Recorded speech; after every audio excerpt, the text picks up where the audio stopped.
जय जय राम कृष्ण राम कृष्ण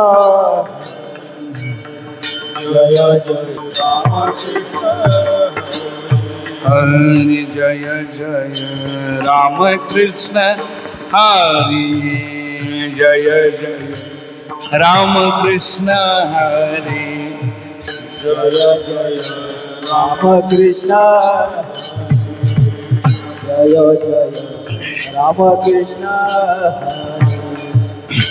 जय जय राम कृष्ण जय जय राम कृष्ण हरि जय जय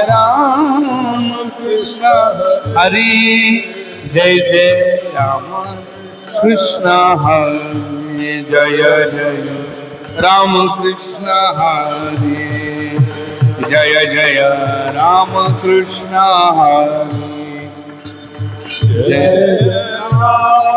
कृष्ण हरि जय जय राम कृष्ण हरि जय राम कृष्ण हरे जय जय राम कृष्ण हरे जय राम कृष्ण राम जय जय राम कृष्ण हरि जय जय राम हरि जय जय राम कृष्ण हरि हरि जय जय राम कृष्ण हरि जय जय जय राम कृष्ण हरि जय जय राम कृष्ण हरि राम कृष्ण हरि जय जय राम कृष्ण हरे जय जय राम कृष्ण हरे जय जय रूप पाहता लोचनी सुख झाले हो साधनी तो हा विठ्ठल बरवा तो हा माधव रूप पाहता लोचनी सुख झाले हो साधनी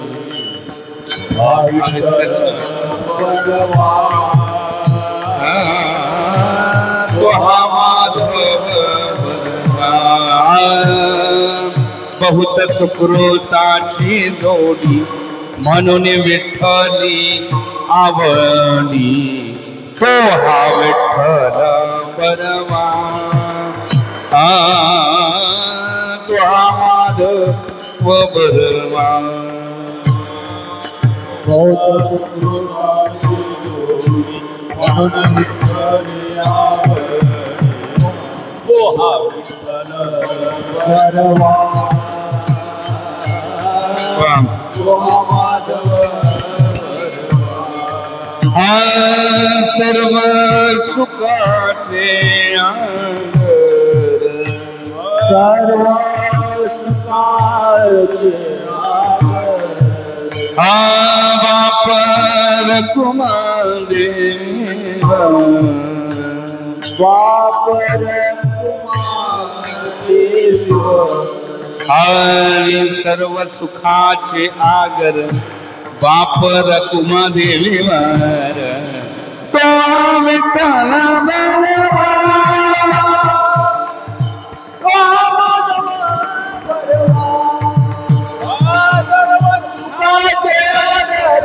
बापर कुमादेवीवर विठ्ठल बरवा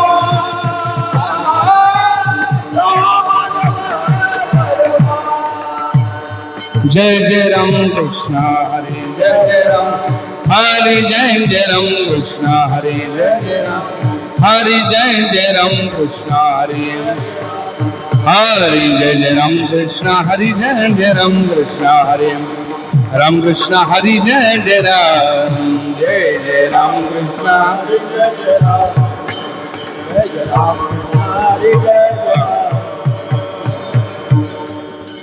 आनंद अद्वय नित्य निरामय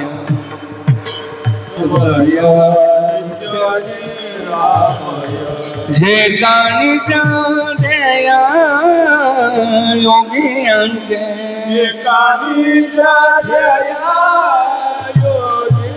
जे जाणी देया आमचे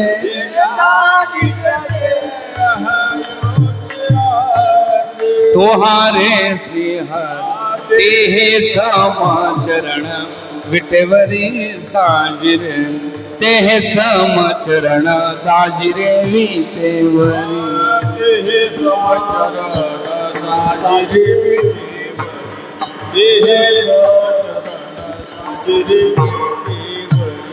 पहा भीमा तेरी विठ्ठल रूप भीमा तेरी पहा भीमा तेरी विठ्ठल रूप भीमा तेरी विठ्ठल ते हे समचरण विठेवरी साजिरे ते हे समचरण साजिरे विठेवरी ते हे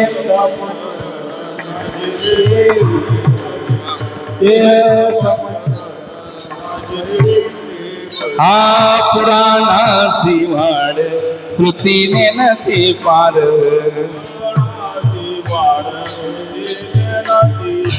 ते झाले साकार पुंडलिके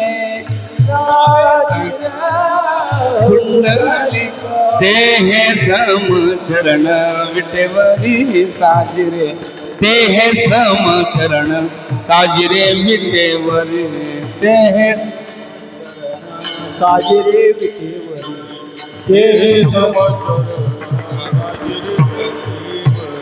तुका म्हणे जाते संकटी कढ्याचे ते आमचे कुलदैवत पांडुरंग ते आमचे कुलदैवत पांडुरंग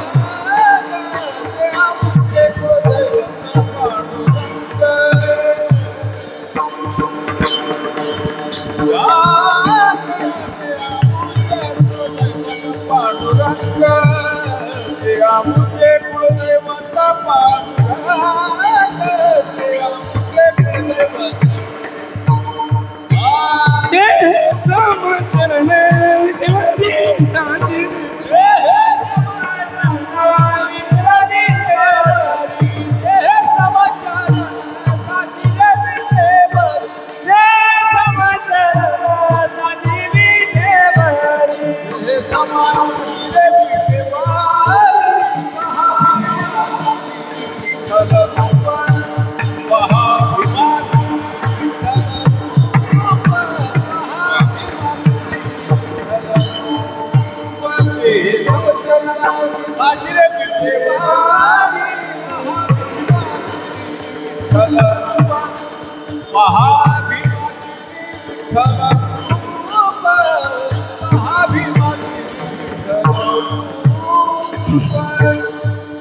हरे विठोबा रघुमाई विठोबा रघुमाई विठोबा रघुमाई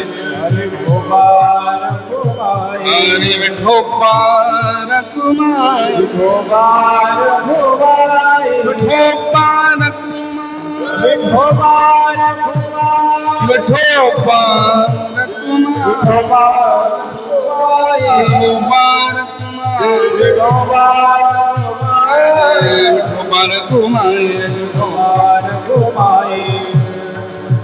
हरे विठोबा रघुमाई विठोबा रघुमाई विठोबा रघुमाई विठोबा रघुमाई विठोबा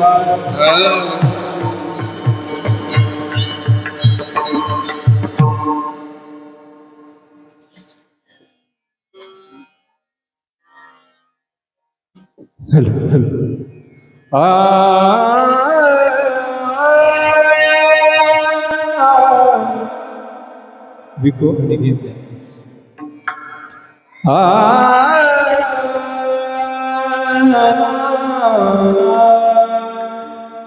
थोडं सांगतो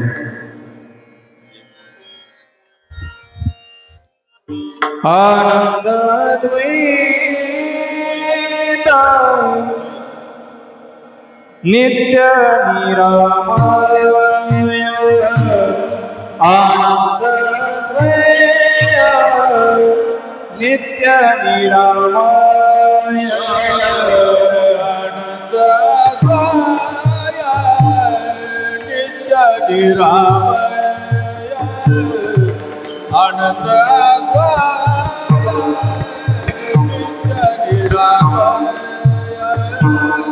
आनंदमय नित्य निरामय आनंदमय नित्य निरामय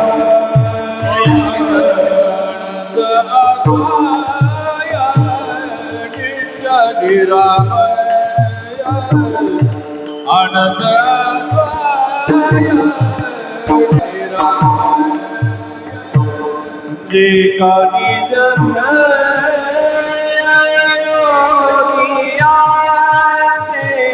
जे काही जग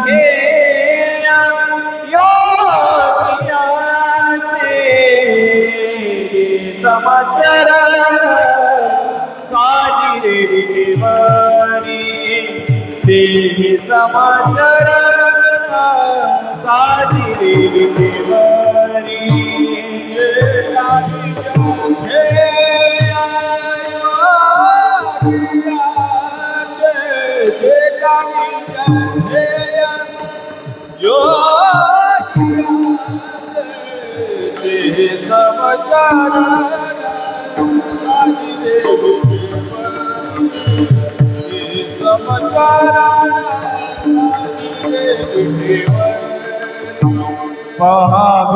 पहाभिमानी रूप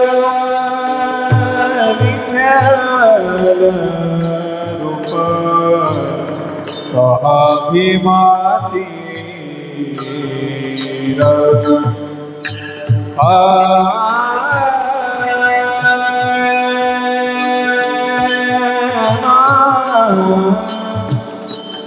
विको देतो विको आणि आवाज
साजिरे विठेवरी समचरण साजिरे विठेवरी साजिरे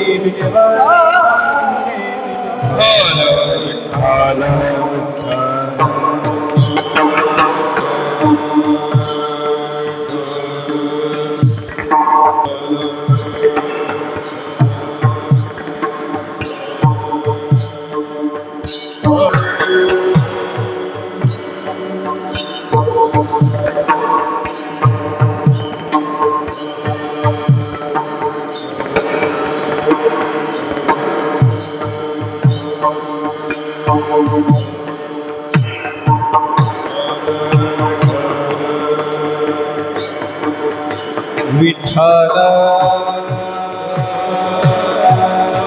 विठ्ठल विठ्ठल विठ्ठल विठ्ठल विठ्ठल विठ्ठल विठ्ठल विठ्ठल विठ्ठल विठ्ठल विठ्ठल विठ्ठल विठ्ठल विठ्ठल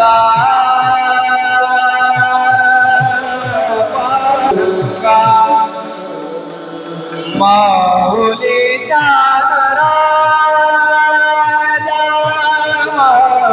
बापा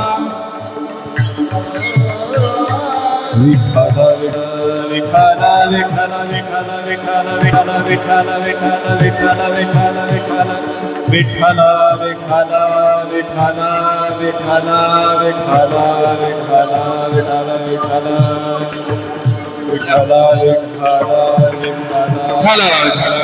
विठ्ठल विठ्ठल विठ्ठल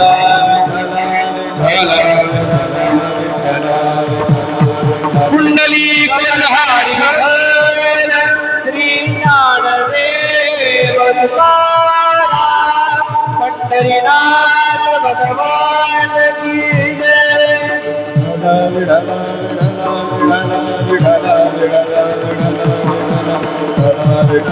पुंडलिक वरहारी ज्ञानदेवा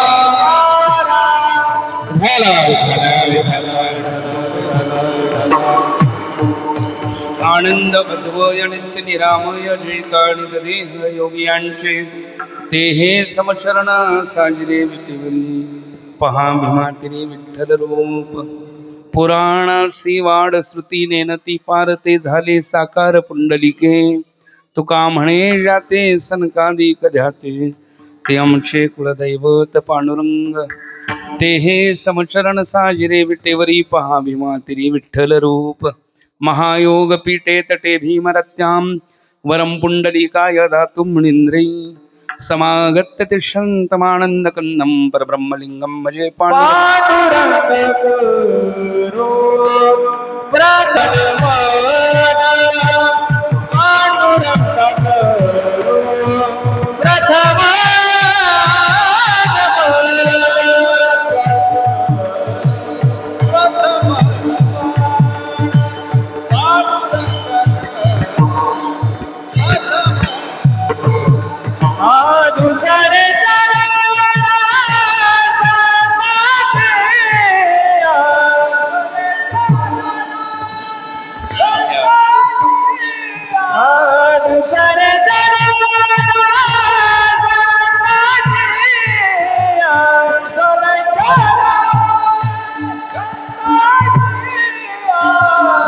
कृपादारी कथेचा विस्तार बाबाची सद्गुरू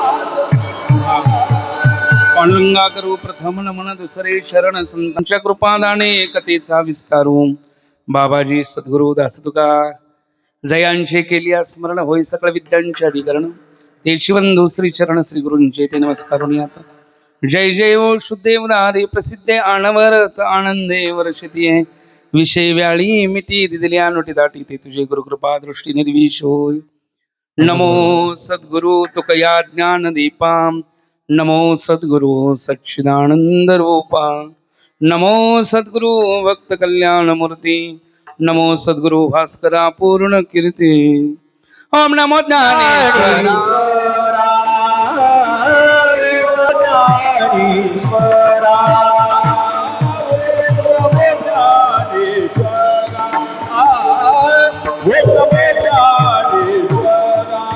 करुणा करा दयाळा करुणा करा दयाळा करुणा करा दयाळा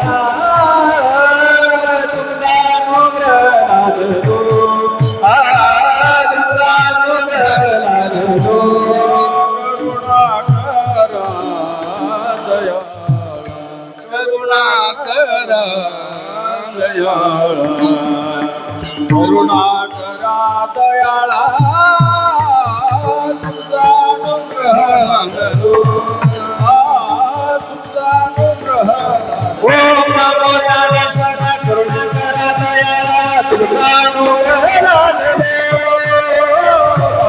अनुग्रह ओम नमो ज्ञानेश्वर करुणा करा दयाळा तुझा अनुग्रह लागतो ओम नमो ज्ञानेश्वरा करुणा करा दयाळा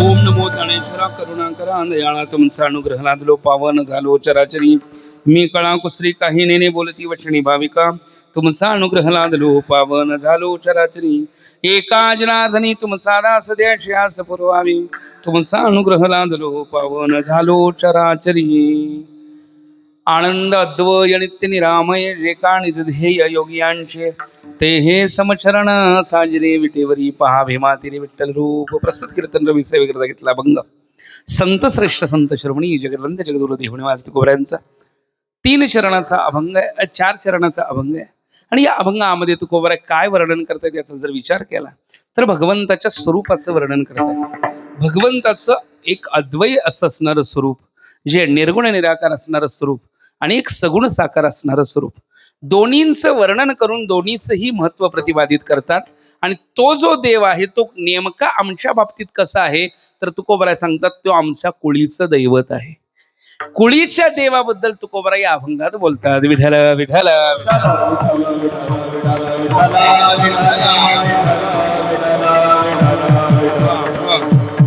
तुकोबरायांचे कुळीचं दैवत कोणतं आहे तर तोच आहे कुळीची ही कुळदेवी केली ठावी संतांनी विठ्ठल कुळीचे दैवत विठ्ठल वीत गोत चित्त म्हणून तुका म्हणे जाते सनकाधिक जाते ते आमचे कुळदैवत पांडुरंग कुळच दैवत आहे कुळीचं दैवत म्हणजे परंपरेनं दैवत आहे नाही का परंपरा बघायला गेलं तर वंश परंपरा दासमी अंकित तुकोबरायांच्या परंपरेमध्ये विश्वंभर बुवांपासूनची परंपरा आहे आणि त्या परंपरेमध्ये तुकोबरायांची विठ्ठलाची भक्ती आहे वंश परंपरा दासमी अंकित वंशाची परंपरा भगवत भक्तीची आहे नाही का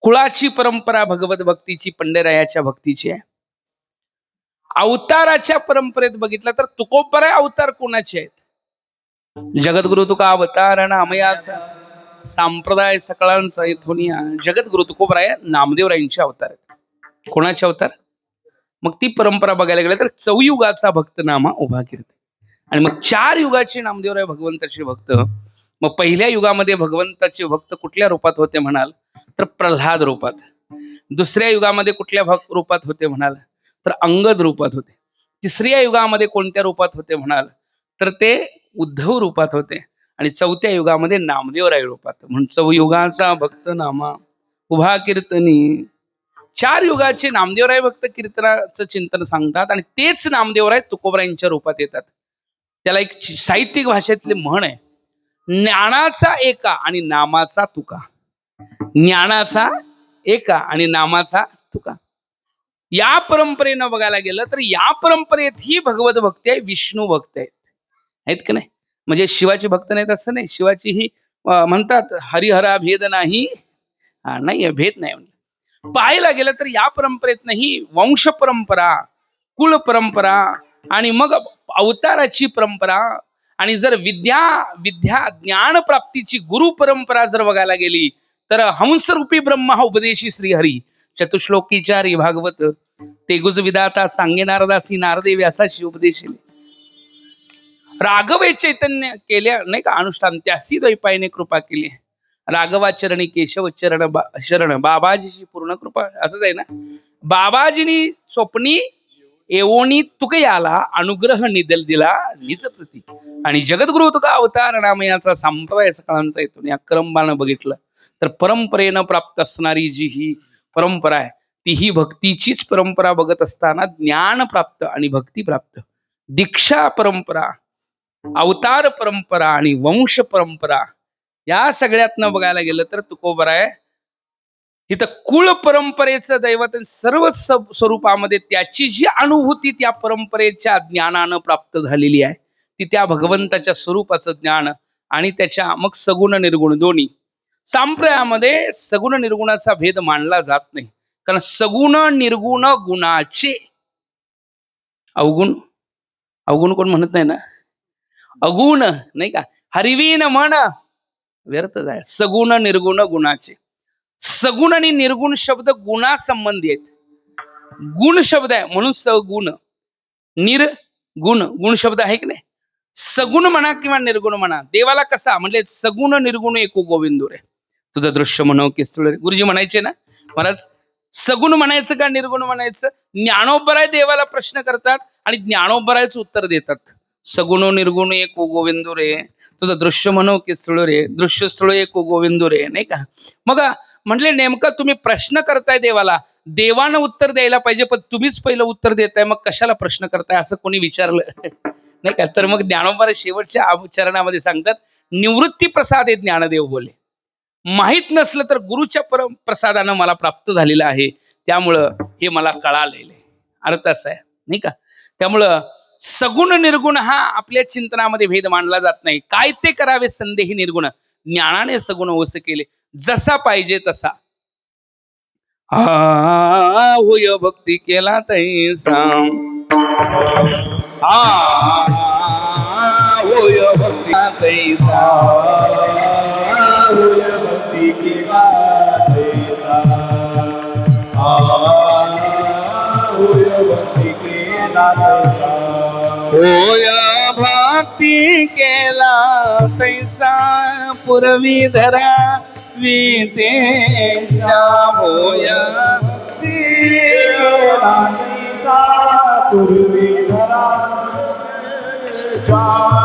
होय भक्ती केला तैसा पूर्वी धरा होय भक्ती केला तैसा पूर्वी धरा वितेचा होय भक्ती केला तैसा होय भक्ती केला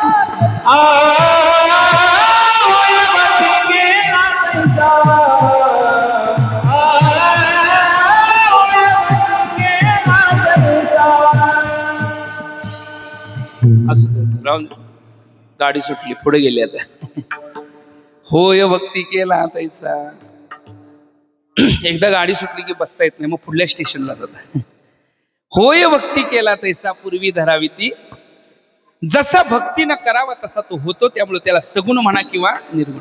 या अभंगामध्ये कुळीचं दैवत आहे ते कसं आहे ते निर्गुण जसं आहे तसं सगुणही आहे. याचंही वर्णन करताना पहिल्या चरणामध्ये निर्गुणत्वाच्या पद्धतीनं वर्णन करताना दुसऱ्या चरणामध्ये तोच हा ते हे समचरण या भावामध्ये दाखवलंय आणि त्याचं महत्व तिसऱ्या चरणामध्ये सांगितलेलं आहे आणि चौथ्या चरणामध्ये त्याचा आमचा संबंध काय आहे हे सांगितलंय. विठाला विठाला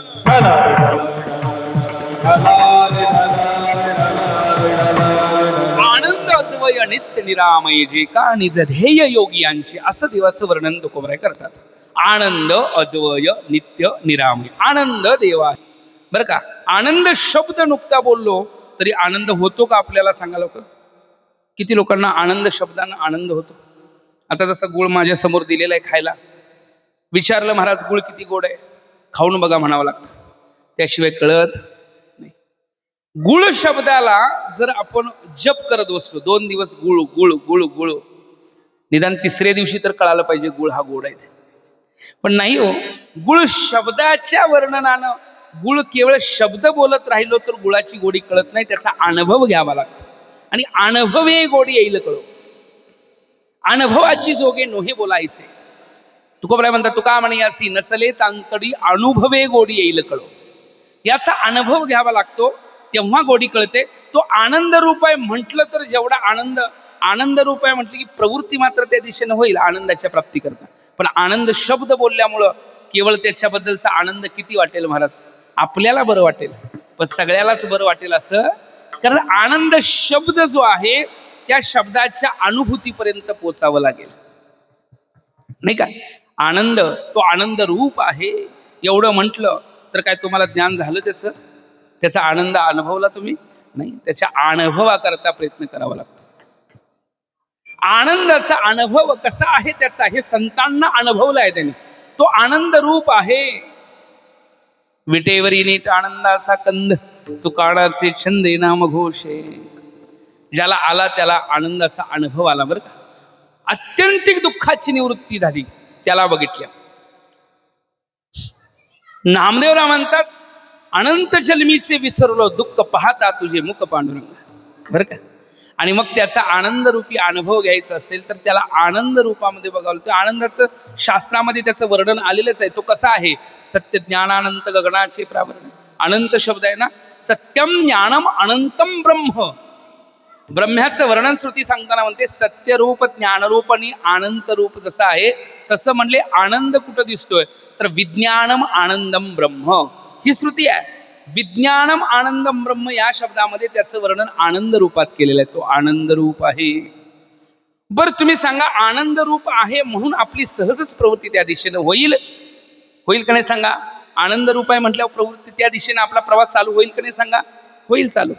मग तुम्ही सांगा, प्रिय असण्याला कारणच तो आनंद आहे म्हणून प्रिय आहे.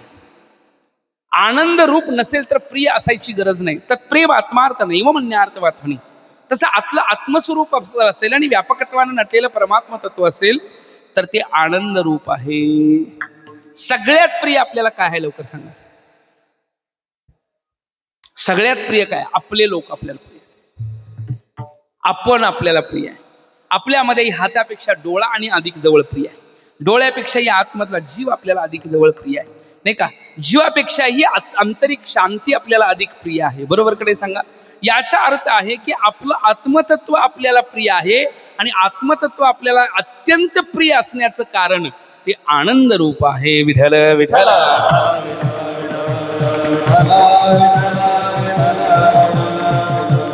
आत्मतत्व आनंद रूप आहे म्हणून त्या आनंदाच्या अनुभूती करता आपला प्रवास चालू आहे. तुम्ही सांगा, या जगामध्ये कोणाला वाटतं मी दुःखी असावं? किती लोकांना वाटतं मी दुःखी असावं? म्हणले किड्या मुंगीपासून ब्रह्मदेवापर्यंत, जीवापासून सर्वांपर्यंत प्रत्येकाला सुखाची अपेक्षा आहे. कोणालाही दुःख नको आहे. मज लागे दुःख व्हावे ऐसे कोणी जीवे ना व्हावे. सर्वम सुखम इच्छती. सगळेच सुखाची इच्छा करतात. पण प्रश्न अजून शिल्लक आहे. सगळेच सुखाची इच्छा करतात पण सुखाचीच इच्छा का करतात हा प्रश्न आहे.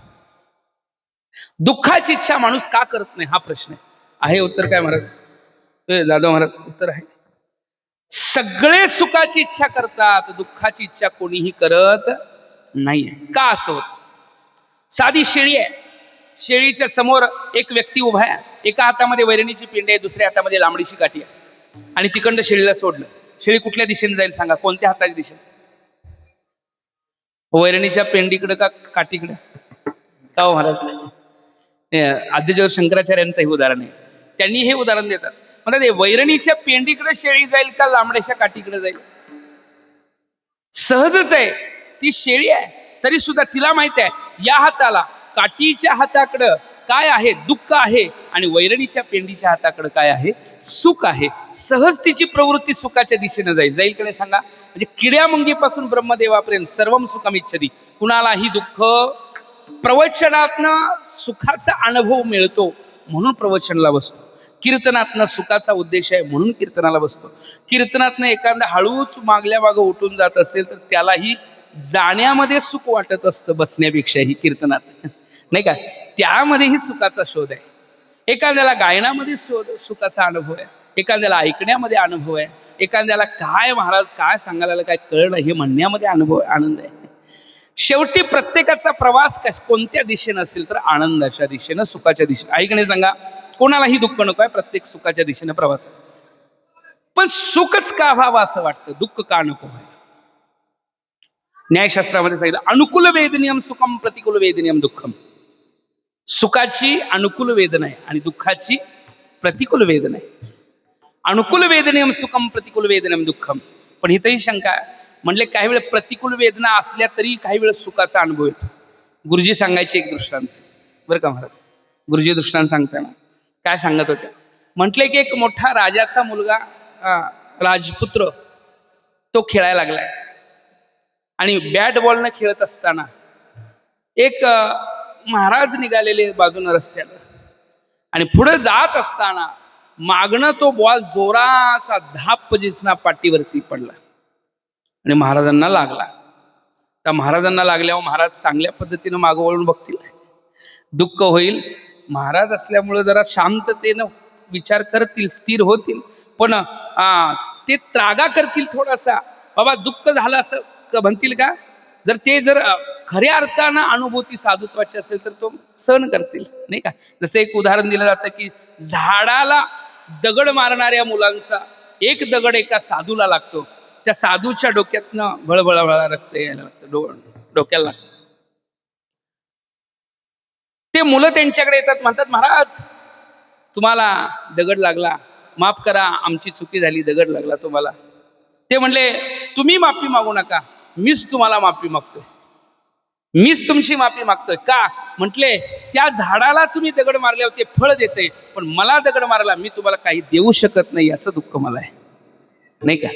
अर्थ काय आहे बघा? अर्थ एवढाच आहे महाराज की साधुत्वाचा भाव असा असतो, क्षमा शत्रूचे मित्रेचे तामानापमानीचे तृष्ण सुकृत क्षम संगवर्जित. पण तो भाव इथं नाही. तिथे एक सामान्य माणूस जरी चालत आला आणि त्याला राजाच्या मुलाचा दगड लागला तर तो त्रागाच करणार, दुःखच करणार, नाही का? मग मागं वळून बघितलं, त्रागा करणार, हातात बॉल घेऊन मारणार, एवढ्यात हातातला बॉलाकडे लक्ष गेलं, तो बॉल साधा नव्हता, सोन्याचा बॉल होता. कसला बॉल होता? आता तुम्ही सांगा, सोन्याचा बॉल आहे म्हटल्यावर त्या राजाच्या मुलाकडे तो फेकून टाकेल का अनेक मार म्हणेल आणि 2 मार म्हणेल, नाही का? मग तुम्ही सांगा, वेदना प्रतिकूल आहेत का अनुकूल आहेत? अनुकूल वेद गुरुजी सांगायचे, म्हणजे न्यायशास्त्राच्या खंडनाच्या बाबतीत वेदांतशास्त्राचं चिंतन सांगताना म्हणजे प्रतिकूल वेदनियम दुःखम अनुकूल वेदनियम सुखम असा जर भाव असेल तर वेदना प्रतिकूल आहेत, पण सुखाची अनुभूती अजून 2 मार म्हटले, अजून 2 मार, काय हरकत नाही. याचा अर्थ काय? सुखरूप आपलं स्वभाव रूप आहे, त्या दिशेनं जाणं आपला हा स्वभावच आहे. पाण्याला कितीही गरम करा आणि बाजूला ठेवा, पाणी काय होतं? कितीही गरम करा, 100% गरम करा आणि बाजूला ठेवा, पाणी काय होतं? थंड होतं. पुन्हा गरम करा आणि बाजूला ठेवा, काय होतं? थंड होतं. पुन्हा गरम करा, कितीही गरम केलं, गरम करणं आपल्या हातात आहे, थंड हे आपोआप होत असतं. कारण पाण्याचा स्वभाव थंड होणं आहे ना. पाण्याचा स्वभाव कसा आहे? थंड. शीतस्पर्शवत आपह अशी पाण्याची व्याख्या तर्कशास्त्राने केली आहे. शीतस्पर्शवत आपह, पाणी थंड स्वभावानं आहे, पाण्याचा स्वभाव थंड आहे महाराज. त्यामुळं पाण्याचा स्वभाव थंड आहे म्हणून ते पाणी थंड होतं ना. तसं आपला स्वभाव सुखाचा आहे म्हणून प्रत्येकाची प्रवृत्ती सुखाच्या दिशेनं आहे. विठ्ठल विठ्ठल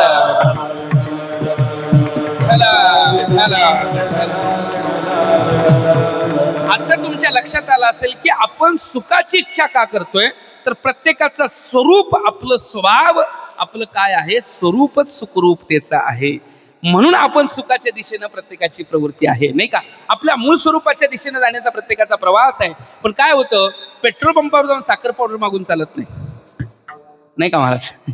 पेट्रोल पंपावर जाऊन साखर पावडर मागून मिळेल काय महाराज? नाही नाही नाही, ती त्याच्याकरता किराणा दुकानात जावं लागेल. तसं आहे म्हणते की जिथं जे भेटत नाही तिथं जर आपण गेलो तर तिथं सुख प्राप्त होणार नाही. एक आजीबाई काय करत होती, सुई शोधायला लागलेली, सुई पडलेली होती तिची. रात्रीची वेळ एक दिवा असा बल्ब पेटलेला होता आणि तिच्या खाली सुई शोधायला लागलेल्या. आजींना विचारलं काय शोधताय? आजी म्हटलं सुई पडलेली आहे ती शोधायला लागल्या. मग मी पण तिला मदत करली, तासभर मदत केली. आजीला म्हटलं आजीबाई हितच पडले का? ती म्हणली हिथं नाही पडलेली. मग कुठं पडले? ती अंधारात पडले म्हटले. नाही का? मग हिथं का शोधताय? म्हटले हिथं उजेड आहे म्हणून शोधायला लागली. आता तुम्ही सांगा, उजेड आहे म्हणून शोधलं तर 1 दिवस 2 दिवस 4 दिवस आयुष्यभर शोधलं तरी तिथं सापडणार? जिथं प्राप्त मिळेल, जिथं सुखरूप असेल अशाच ठिकाणी सुखाचा अनुभव येईल. नाही का? मग सुख कुठं आहे? सुखरूप ऐसा तुझा कोणी सांगा,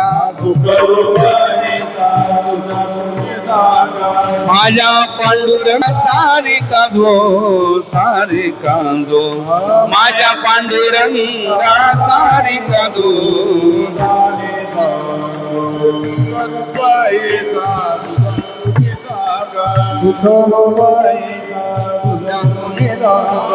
माझ्या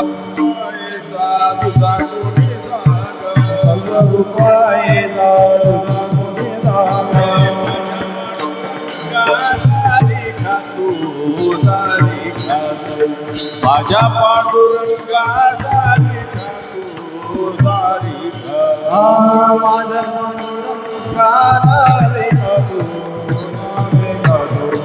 माझ्या पांडुरंगा सारिका जो. सुखरूप ऐसा तुझा कोणी सांगा. ह्या जगतामध्ये सुखाची व्याख्या जर करायचं म्हटलं तर भगवंत आहे, स्वरूप हेच सुखरूपतेचं. विषयाचं सुख तात्पुरतं आहे, क्षणिक आहे. म्हणून म्हणतात विषयाचे सुख नको नको म्हणा, पहा त्या रावणा काय झाले. इंद्रा पडली भगे चंद्र झाला, काळावाली प्राण गेला रावण. मग तो आनंद, ते सुख कसलं आहे म्हटले? ते विषयाचं सुख जे आहे ना, त्या विषयापासून घ्यायचं नसतं सुख. विषयातलं सुख म्हणजे विषयातलं सुख आहे, त्या विषयातच सुख आहे असं आपल्याला वाटतं, पण सुख विषयात नाहीये. ते आत्मस्वरूपाच्या स्थैर्यतेमुळे प्राप्त होणारं सुख असतं बरं का महाराज. चंद्राचं प्रतिबिंब पाण्यात पडलं आणि चंद्राचं प्रतिबिंब पाण्यात पडलं तर पाणी हलायला लागल्यावर चंद्राचं प्रतिबिंब स्पष्ट होईल का महाराज? नाही होणार. मग काय व्हावं लागेल? चंद्र प्रतीला यायचं असेल तर पाणी स्थिर व्हावं लागेल. पाणी स्थिर आहे तरीही चंद्राचं प्रतिबिंब दिसत नाही. काय कारण आहे? पाणी स्थिर आहे तरीही चंद्राचं प्रतिबिंब दिसत नाही. काय कारण आहे? मग सांगितलं, पाण्यामध्ये चंद्राचं प्रतिबिंब पडलं आणि पाणी हलतं असेल, चंचल असेल तर चंद्राचं प्रतिबिंब स्पष्ट होत नाही. बरं, पाणी स्थिर आहे तरीही चंद्राचं प्रतिबिंब दिसत नाही. याला कारण काय? पाणी गढूळ आहे. पाणी गढूळ असेल तरी चंद्र प्रतीला येत नाही. पाणी अस्थिर असेल तरी चंद्र प्रतीला येत नाही. चंद्र जर दिसायचं असेल तर त्याच्याकरता पाणी गढूळही नसलं पाहिजे, म्हणजे पाणी निर्मळ पाहिजे आणि पाणी स्वच्छ पाहिजे आणि पाणी स्थिर पाहिजे. स्वच्छता आणि स्थिरता जर पाण्यामध्ये असेल तर चंद्राचं प्रतिबिंब प्रतीला येतं. तसं अंतकरणाची स्थिरता आणि स्वच्छता असेल तर परमात्म्याची प्रतीती येते. विठ्ठला विठ्ठला विठ्ठला. आत्मस्वरूप आपलं आहे ते अंतकरणाच्या चांचल्यामुळे दुःखाची अनुभवता येतं, पण अंतकरण स्थिर करावं लागतं. मना करा रे प्रसन्न सर्व सिद्धीचे कारण. अंतकरण सुखाचा. मला आज जरा घसा बसलाय त्यामुळे मी गायनाकडे जरा कमी बघायला लागलो बरं का महाराज. त्यात मगाशाने लिंबू सरबत पिलो आणि ते जरा हे झालं, पॅकच झालं ते. असं विठ्ठला विठ्ठला विठ्ठला.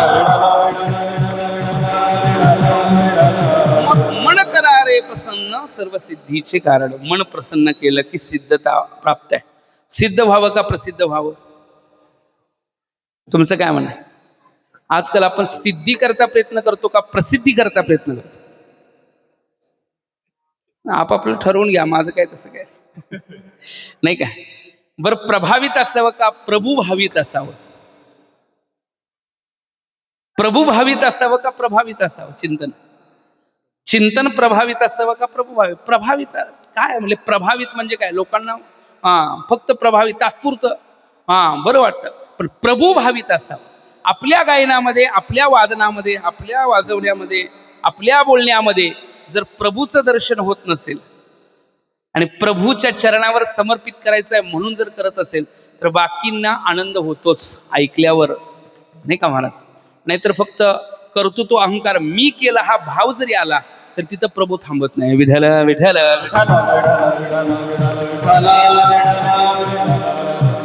कर्तृत्वाचा अहंकार संपवावा लागतो. मी कीर्तन ऐकलं, मी प्रवचन ऐकलं, मी एक नाही अनेक ऐकतोय. किती ऐकतोय, नाही का. एवढी ऐकतोय हा भाव जरी मनात आला, अहो तो ऐकायचा आहे म्हणजे त्याच्या चिंतनामध्ये एकाग्र व्हायचं आहे. मनाचा भाव सांगायला. मग मन स्थिर असावं, स्वच्छ असावं. विषयातलं सुख तात्पुरतं सुख आहे हो. बघा, मासा गळाला लावलेल्याला बघून जातो का गळाकडे बघून जातो? लवकर बोला म्हणजे कीर्तन लवकर संपवच. गळाला काहीतरी लावलंय त्याला बघून जातो का गळाकडे बघून जातो? लावलेलं आहे काहीतरी आमिषाकडे बघून जातो. बरं तो लावलेल्याला खातो का गळाला खातो? लवकर बोला. लावलेला खातो, गळाला खात नाही ना. असं म्हणा की आमिष लावलेल्या गळाला खातो. नाही का. आमिष लावलेल्या गळाला मासा खातो का माशालाच गळ खातो? तुकोबारांचं प्रमाण आहे, आमिषाचे मिशी गळगिळी मासा फोडून अंगसा मरण पावे. मरण प्राप्त होतं. सुरुवातीला तात्पुरतं वाटलं असेल की नाही, खाण्याची वस्तू आहे त्याला का नाही. सुरुवातीला काय वाटलं असेल महाराज, वा वा वा वा आता खायला मिळणार, वाटलं असेल की नाही. पण मग काय झाला, परिणाम काय झाला, यालाच म्हणतात विषयाचं सुख.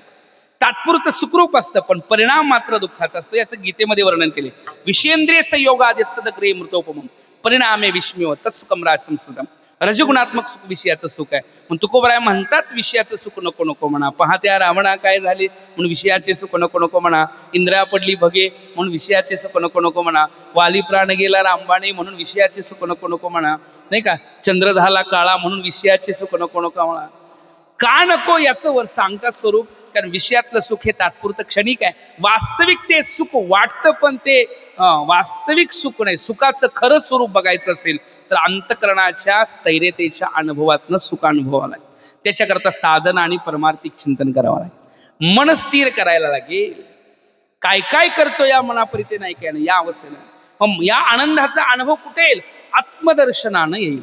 दर्शनी समाधानात जायचं. गुरुतेत ज्ञान, ज्ञानी आत्मदर्शन, दर्शनी समाधानाची. एकदा का त्याचं प्रतीती आली, त्याचं दर्शन झालं की आनंद, आत्यंतिक दुःख निवृत्ती आणि परमानंद प्राप्त. शोक निवृत्ती, आनंद वाप्तिश्च. काय वर्णन करतात. फक्त दर्शन होण्याकरता ज्ञान व्हावं लागेल, नाही का. काय व्हावं लागेल महाराज? दर्शन व्हायचं असेल तर काय व्हावं लागेल? ज्ञान व्हावं. दुःखाला कारण काय आहे तर आत्मस्वरूपाचं अज्ञान. इथनं सुरुवात आहे. शरीराला कारण काय महाराज? जन्म मरणाला कारण शरीर. शरीराला कारण आहे पाप पुण्य धर्माधर्म. पाप पुण्य धर्माधर्माला कारण काय? रागद्वेष. बरोबर ना. रागद्वेष. रागद्वेषाला कारण काय? राग म्हणजे काय? दुसऱ्यावर स्नेहता आणि द्वेष म्हणजे तिरस्कार. एखाद्याचा तिरस्कार करतो आणि एखाद्यावर स्नेह करतो. याला कारण काय? म्हणजे तिरस्कार आणि स्नेहतेला कारण आहे की अनुकूल प्रतिकूल ज्ञान.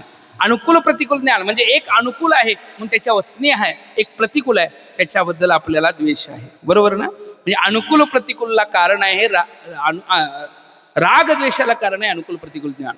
अनुकूल प्रतिकूल ज्ञानाला कारण आहे भेद ज्ञान. कोणतं ज्ञान कारण आहे? भेदाचं ज्ञान. भेद असेल तर एक अनुकूल एक प्रतिकूल, एक अनुकूल एक प्रतिकूल. मग भेद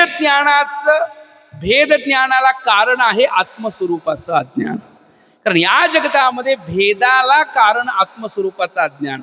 आपल्याला भेद दिसतो. जीव जीवाचा भेद, जड जडाचा भेद, जड ईश्वराचा भेद, ईश्वर जीवाचा भेद. हे जे 5 भेद सांगितलेले आहेत ना, या भेदाला कारण किंवा स्वगत सजाती विजाती भेद, या सगळ्या भेदाला कारण आत्मस्वरूपाचं अज्ञान आहे. आपण भेदाची प्रतीती बघतो अज्ञानानं. दोरी खरी का सर्प खरा?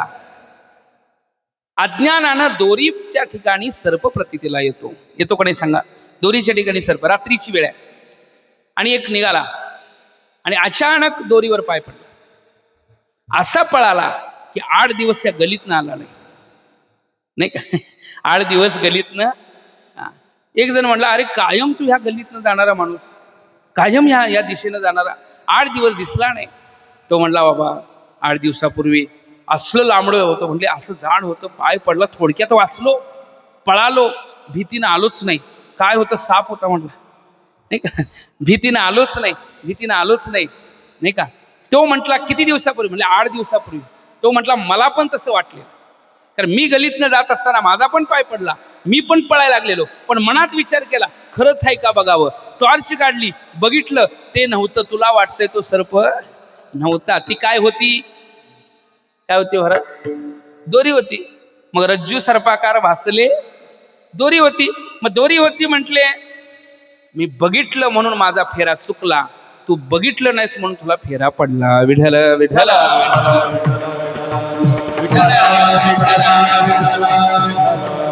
बघितलं म्हणून फेरा चुकला. अर्थ कळाला का बघा. येण्याची शरीरे शरीरा येणे सरे किंबहुना ऐर झाले शिरापडे. या जन्माला आल्यानंतर करायचं ते नाही जर केलं, काय करायचंय त्याला कृतकृत्य झालो इच्छा केली ती पावलं, कृत कार्य केलं. एक असतं कृतकृत्यता, दुसरं असतं अकृतकृत्यता, आणि तिसरी असते कृताकृत्यता. कृतकृत्य म्हणजे काय? कृतकृत्य म्हणजे या जगामध्ये जन्माला येऊन करायचं ते करणं, त्याला कृतकृत्य म्हणतात. कृतकार्य नाही का.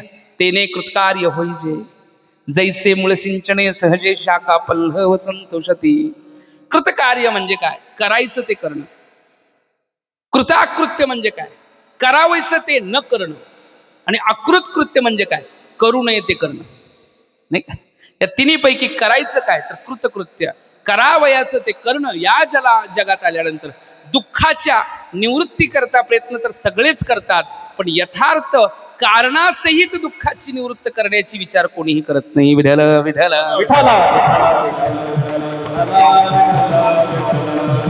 मग कारणासहित दुःखाची निवृत्ती म्हणजे आत्मस्वरूपाचं ज्ञान. स्वरूपाचं ज्ञान झालं तर काय होतं? कळतं. काय कळतं? रज्जू सर्पाकार भासले जगदंब. कळतं. काय कळतं? विष्णुमय जग वैष्णवांचा धर्म, विष्णुमय जगवांचा, विष्णुमय जग वैष्णवांचा धर्म, विष्णुमय जग वैष्णवांचा धर्म.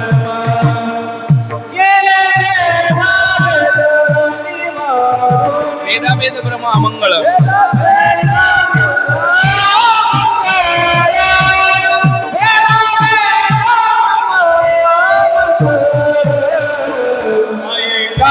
तुम्ही भक्त भागवत, ऐकाजी तुम्ही भक्त भागवत,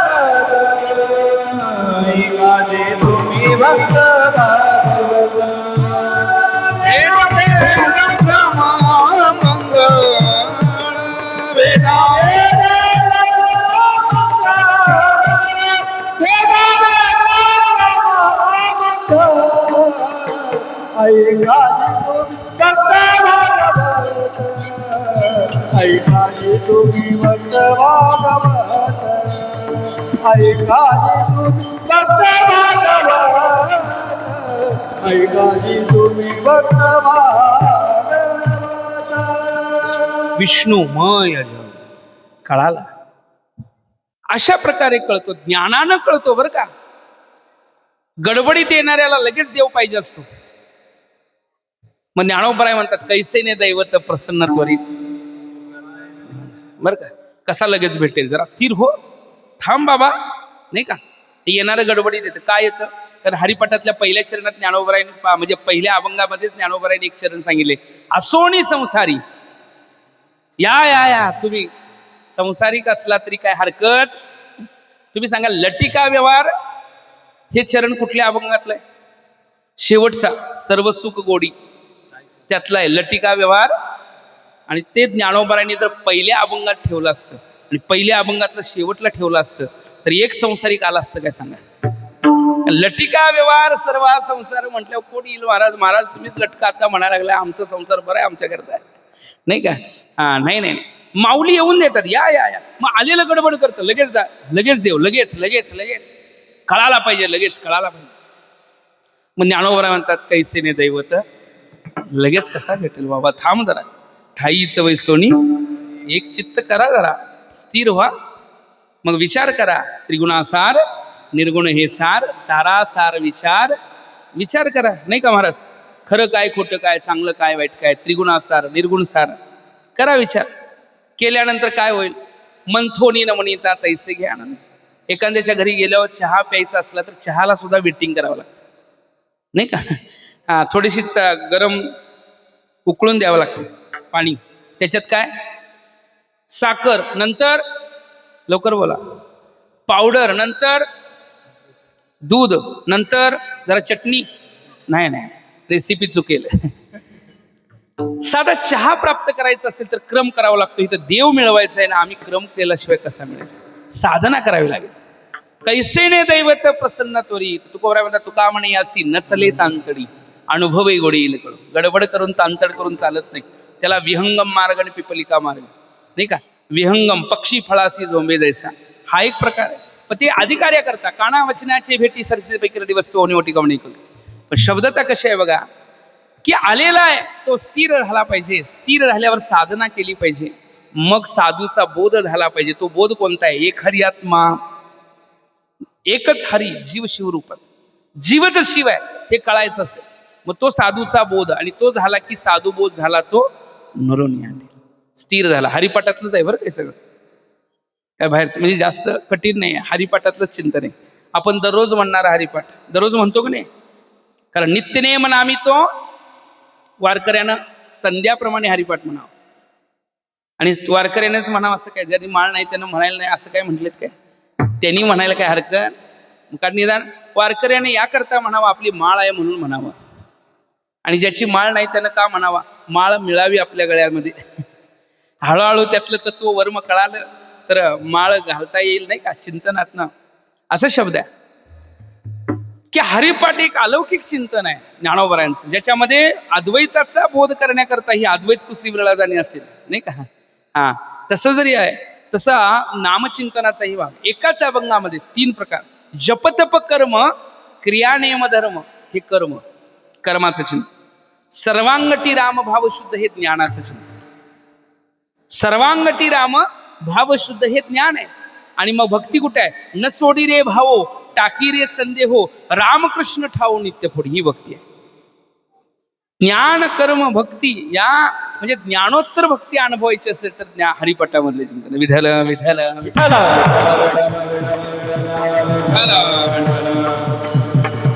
शब्द काय आपण बघत होतो? अत्यंतिक दुःखाची निवृत्ती प्राप्त करायची असेल तर स्वरूपाचा अनुभव घ्यावा लागेल. हळूहळू ढाळे ढाळे विकल्पापासून मनाला स्थैर्यतेकडे आणावं लागेल. वैराग्य विवेकाच्या माध्यमातनं, श्रवणादिकांच्या सायासातनं देव धरावा लागेल, नाही का? कसा धरायचा? देवतीही बळे धरिला सारे, देवतीही बळे धरिला करोनिया नाश उपाधीचा, करोनिया नाश उपाधीचा, करुण्या करुण्या पूर्व पक्षी धा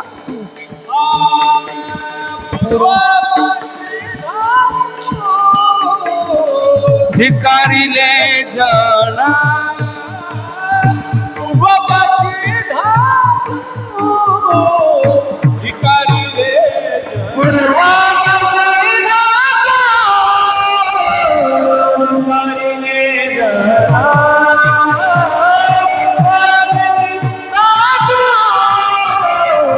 भिकारीले अगोदर देव धरणं, देव कळणं, नाही का? अगोदर देव धरता येईल का? धरणं म्हणजे काय? प्राप्त करणं. प्राप्त करायचं असेल तर थोडं कासरा त्याचं ज्ञान पाहिजे, त्या दिशेने आपला प्रवास पाहिजे. मग पहिलं बळ आणावं लागेल, परमपद बळ वैराग्याचे, किंवा भावबळे आकळे एरवी नाकळे, हे बळ आणावं लागेल. आणि हे बळ आले की सायास करावं लागेल श्रवणादिकांचं. श्रवणादिकांचं सायास करावा लागेल, क्रम करावा लागेल. आनंदाच्या दिशेने निघालोय बरं का, तो आनंद रूप आहे, आनंदाचं वर्णन. कारण अत्यंतिक दुःखाची निवृत्ती करायची असेल तर आनंदाची प्राप्ती कशी करावी? त्या साधनेतनं करावी लागते, तेव्हा आनंद रूप कळतो. तुका म्हणे यासी न चले तांतडी अनुभवे गोडी येईल कळो. याची गोडी अनुभवानं येते. तुकोबराय बोलतायत तो आनंद रूप आहे.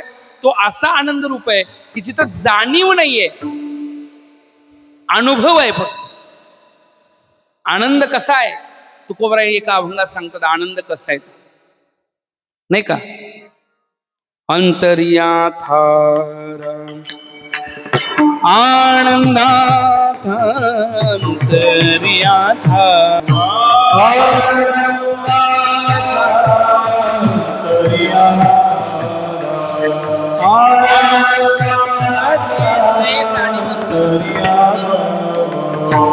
का म्हणे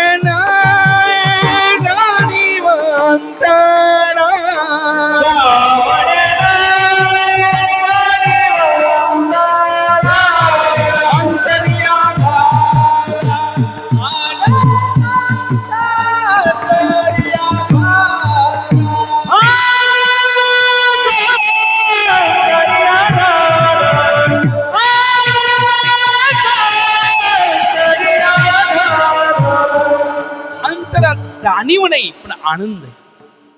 त्या पलीकडं परमात्म तत्व जाणीव नेणीव भगवंती स्वरूपाच्या ठिकाणी जाणण्याचा व्यवहार नाही, कारण त्रिपुटीचा व्यवहार नाही.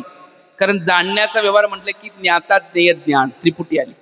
कोणीतरी जाणणारा कोणाला तरी जाणायचंय आणि काहीतरी जाणणं हा विषय. पण जिथं अनुभूतीच्या ठिकाणी द्वैत संपलंय, विष्णुमय जग भेदा भेद भ्रम अमंगळ असं झालेलं आहे महाराज. आणि त्यामुळे अंतरामध्ये आनंदाशिवाय दुसरं काहीच नाही. आनंद आनंदाचे डोही आनंद तरंग आनंदाची अंग आनंदाची नाही का महाराज.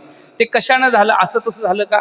तुकोबाराई आनंद रूप आहे हे म्हणतायत, त्याचं स्वरूप. आणि त्या आनंद रूपाची प्राप्ती करायची कशी आहे तर त्याचा अनुभव फक्त इथं सांगितलं. कसा अनुभव. साधनेनं. साधावा तो देव.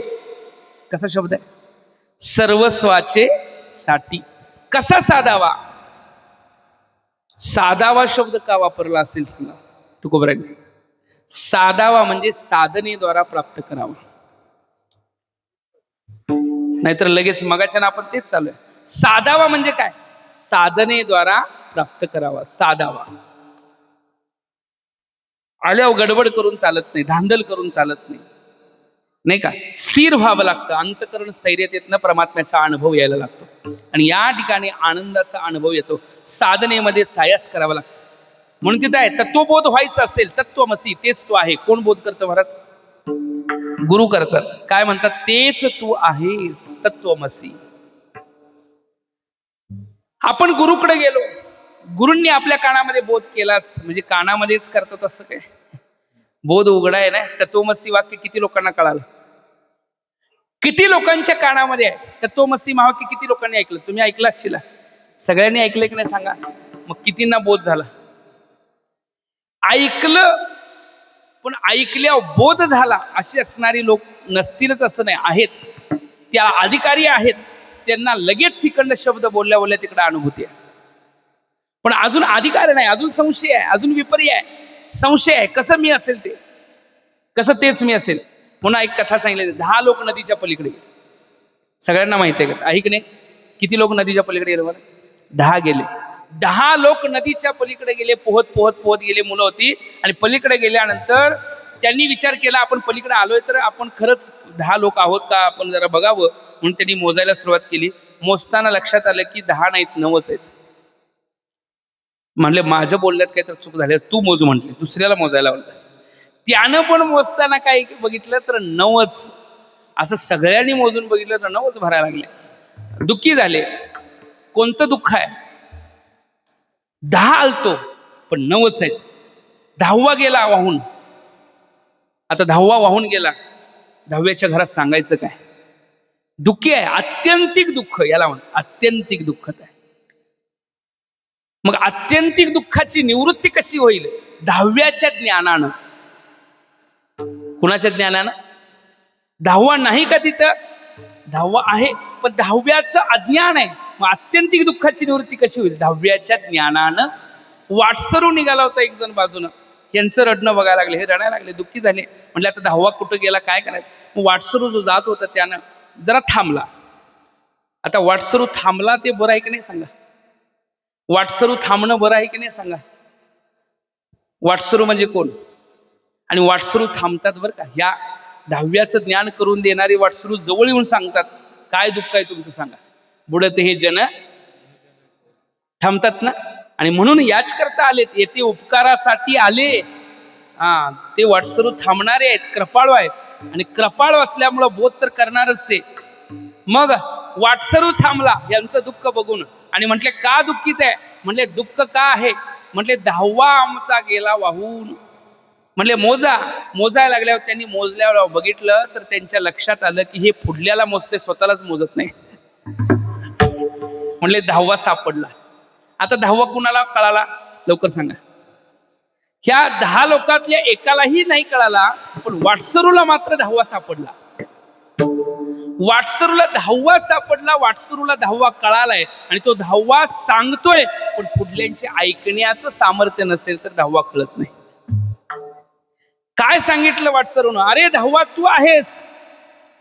ते म्हणले हे येडा झाला का काय. 4 वेळा मोजलं. म्हणले 10 वेळा मोजलं एकेकानं प्रत्येक वेळ, तरी 10वा कळना. आता जे सांगतंय 10वा तू आहेस त्यालाच येडं ठरवलं नाही का. 10वा कळना. 10वा मीच आहे कसं. विठ्ठल विठ्ठल विठ्ठल.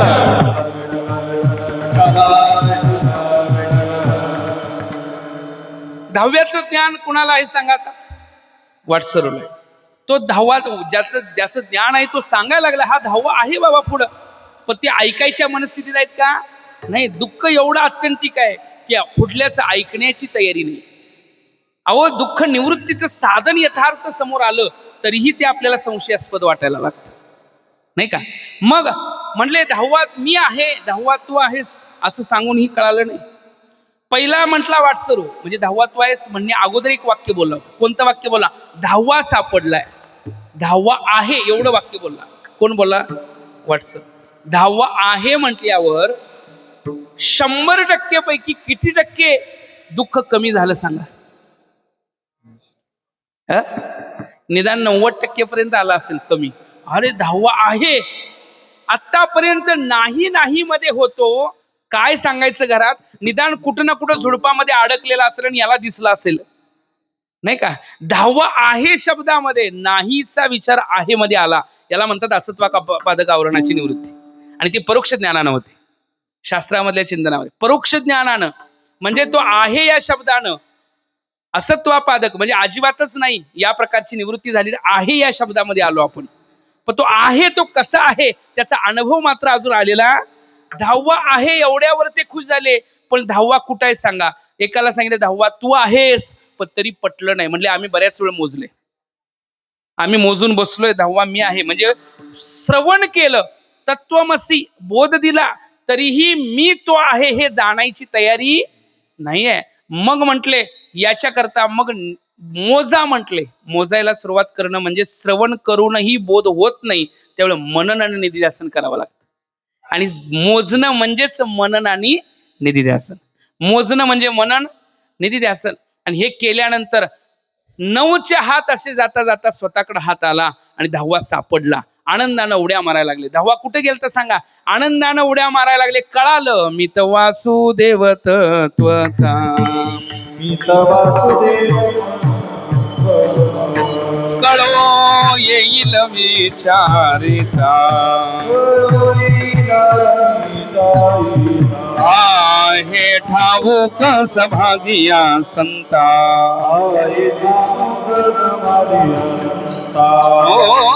हे तुझा निकम गोता गा. वासुदेव करीतो फेरा. वासुदेव करीतो फेरा. वासुदेव करीतो फेरा. मी वासुदेव तत्वता. कळो येईल विचारिता. आहे ठाऊक सभाग्य संता. तुझा नाही मी वासुदेव विचारिता आहे. ठाऊकाच भाग्य संता.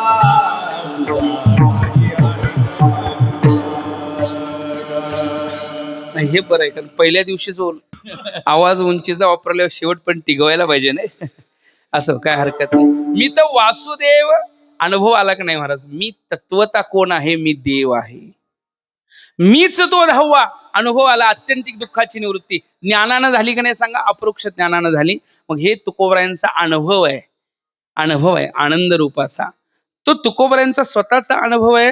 त्यांनी त्याचा अनुभव घेतलाय, तो कसा आहे कळालंय, म्हणून तो आनंद रूप आहे. आनंद एवढ्या शब्दाकरता आपलं एवढं चाललेलं. आनंद तो आनंद रूप आहे.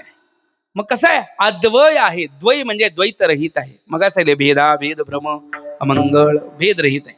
द्वैत आहे. द्वैत म्हणजे जड जडाचा भेद, जीव जीवाचा भेद, हे भेद तर आहेतच. अद्वय द्वैत म्हणजे वेगळा नाही. अमृत अनुभवामध्ये ज्ञानोबराय सांगतात, आपण बघतो आपण की त्याला एक शब्द बोलणं ते सुद्धा सापेक्षत्वानं बोलावं लागतं. एक शब्दही त्याला एकम एव अद्वितीयम ब्रह्म याच्यामध्ये एक शब्द त्याला बोलला तर तोही सापेक्षत्वानंच बोलावा लागतो. आपण म्हणतो नाही किती लोक आला, म्हणले एकटा आलो. सहज बोलतात. किती लोक आले, म्हणले एकटा आलो. मग एकटा का बोलावं लागलं, एकटा आलो म्हणायची गरज का, म्हणले दोन नाही आलो हे सांगण्याकरता एक आलो म्हणावं लागतं, नाही का. दोन नाही आलो हे सांगण्याकरता एक आलो म्हणावं लागतं. तो एकाच्याही पलीकडे, कारण द्वैतच जिथं प्रतीला येत नाही, अनुभूतीच्या ठिकाणी एक शब्द बोलावं तर लागेल काय महाराज.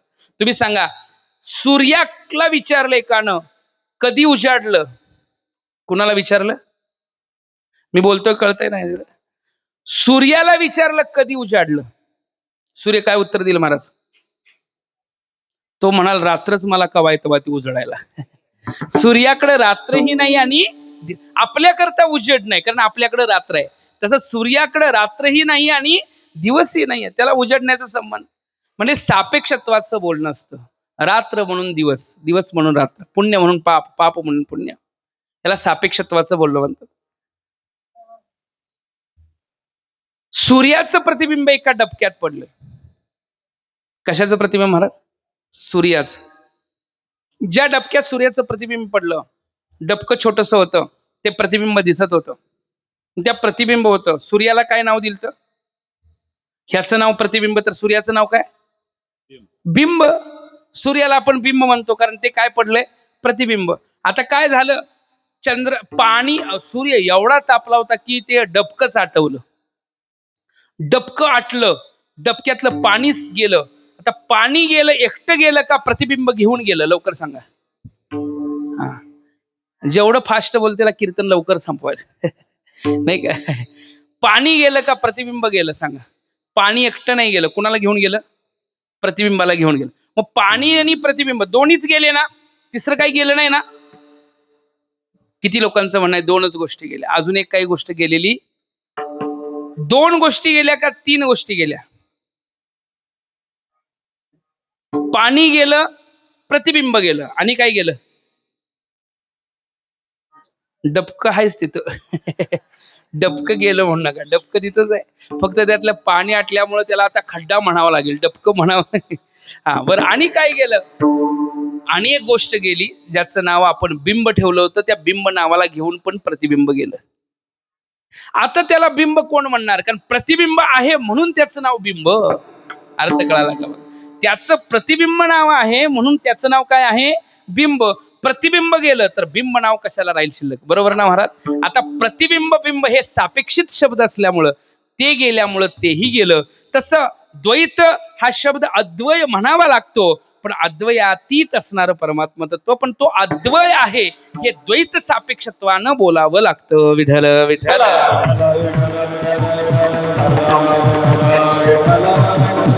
मग तो कसा आहे, एक एकटाची असोनी एकला, नाही का, विश्वे विश्वाकार होऊन या ठेला, असं एक एकटाची असोनी एकला. तीन शब्द एकाच, एक एकटा एकला म्हटले, तीन शब्द वेगवेगळ्या विचारांनी मांडलेले आहेत. एक म्हटलं की स्वगत भेद रहित, एकटा म्हटलं की सजाती भेद रहित, आणि एकला म्हटलं की विजाती भेद रहित. विठ्ठल विठ्ठल. तू म्हणा स्वगत भेद म्हणजे काय, सजाती भेद म्हणजे काय, विजाती भेद काय. भेद, भेदाचे तीन प्रकार, स्वगत भेद, सजाती भेद, विजाती भेद. आपल्या पायामध्ये आणि आपल्या हातामध्ये जो भेद आहे ना, त्याला स्वगत भेद म्हणायचं. पायात पाय वेगळा आणि हात वेगळा, याला स्वगत भेद. एका झाडामध्ये मुळामध्ये आणि फांद्यामध्ये जो भेद आहे, फरक आहे, त्याला स्वगत भेद म्हणतात. आता एक आंब्याचं झाड आणि दुसरंही आंब्याचं झाड याला सजाती भेद म्हणतात, नाही का? एक आंब्याचं झाड आणि दुसरंही आंब्याचं सजाती भेद. आणि एक आंब्याचं झाड आणि दुसरं नारळीचं झाड याला कसला भेद म्हणायचा? विजातीय भेद. मग एक म्हटलं त्याला तर स्वगत भेद रहित आहे, एकटा म्हटलं की सजाती भेद रहित आहे, आणि एकला म्हटलं की विजाती भेद रहित आहे. विठ्ठला विठ्ठला असं असणारं परमात्म तत्व आहे की अद्वय शब्दानं प्रतीला येतं. आनंद अद्वय नित्य निरामय नित्य त्रिकालाबाध्यत्वम नित्यत्वम. तिन्ही काळामध्ये ज्याचा वाद होत नाही. ध्वंस भिन्नत्वे सती ध्वंसा प्रयोगित्वम नित्यत्वम. प्रत्येकाच्या व्याख्यांचा विस्तार मी काही करणार नाही. नित्य शब्दाच्या व्याख्या अशा आहेत, त्रिकालाबाधित्व. तिन्ही काळामध्ये ज्याचा वाद होत नाही त्याला पहिलाही आहे, आत्ताही आहे आणि पुढेही असणार आहे, तो नित्य आहे. लहानपणी आज्याच्या, जसं आपण लहानपणी आज्याच्या मांडीवर खेळलेला मी, म्हातारपणी नातवाला मांडीवर खेळवणारा मीत बदल झाला का? कुणात बदल झाला? माझ्यात बदल झाला, पण मीत बदल झाला का? माझ्यात काय बदल झाला? लहानपणी लहान होतो, तरुणपणी तरुण होतो, वृद्धपणी वृद्ध दिसायला लागलो. माझ्यात बदल झाला का नाही महाराज? पण मी मध्ये बदल झाला का? लहानपणी आज्याच्या मांडीवर खेळत होतो तो मी, म्हातारपणी नातवांना मांडीवर खेळवतोय तो मी मध्ये बदल आहे का? माझ्यामध्ये बदल आहे. देहामध्ये परिवर्तन आहे, बदल आहे, पण तो आहे, तो आतला नित्य आहे. देहामध्ये परिवर्तन आहे. अस्ति जायते वर्धते विपरिणमते अपक्षीते म्रियते. देहाच्या बाबतीत होतं. देह नो हे मी हे श्री उरलावर विठ्ठल. मी देहापेक्षा वेगळा मानावं लागेल का नाही महाराज? देह एक, देह मी एकच आहे का वेगळा आहे महाराज? आता तुम्हाला प्रश्न करतो, चालतंय ना? प्रश्न करतो म्हणजे तुम्ही उत्तर देणार का? नाही तर तुम्हाला कशाला बोलवले कोणी म्हणलं नाही म्हणजे बरं म्हणून विचारलं, नाही का? बरं तुम्ही सांगा, हात मी म्हणता का माझा हात म्हणता? माझा हात. बोला जोरात, काय टेन्शन नाही. मी पाय म्हणता का माझा पाय? माझा पाय. मी डोळे का माझे डोळे? माझे डोळे. आता जे माझं म्हणताय ना तो मी होत नाही ना कधी. म्हणजे माझ्यापेक्षा मी हा काय आहे? वेगळा आहे. बरोबर ना? एवढं तर मान्य आहे ना सगळ्यांना? माझ्यापेक्षा मी हा वेगळा आहे. मी हात म्हणत नाही, माझा हात, माझा पाय, माझे डोळे, माझं शरीर, माझा भाऊ, माझा मित्र, माझं गाव, माझा देश, माझं विश्व.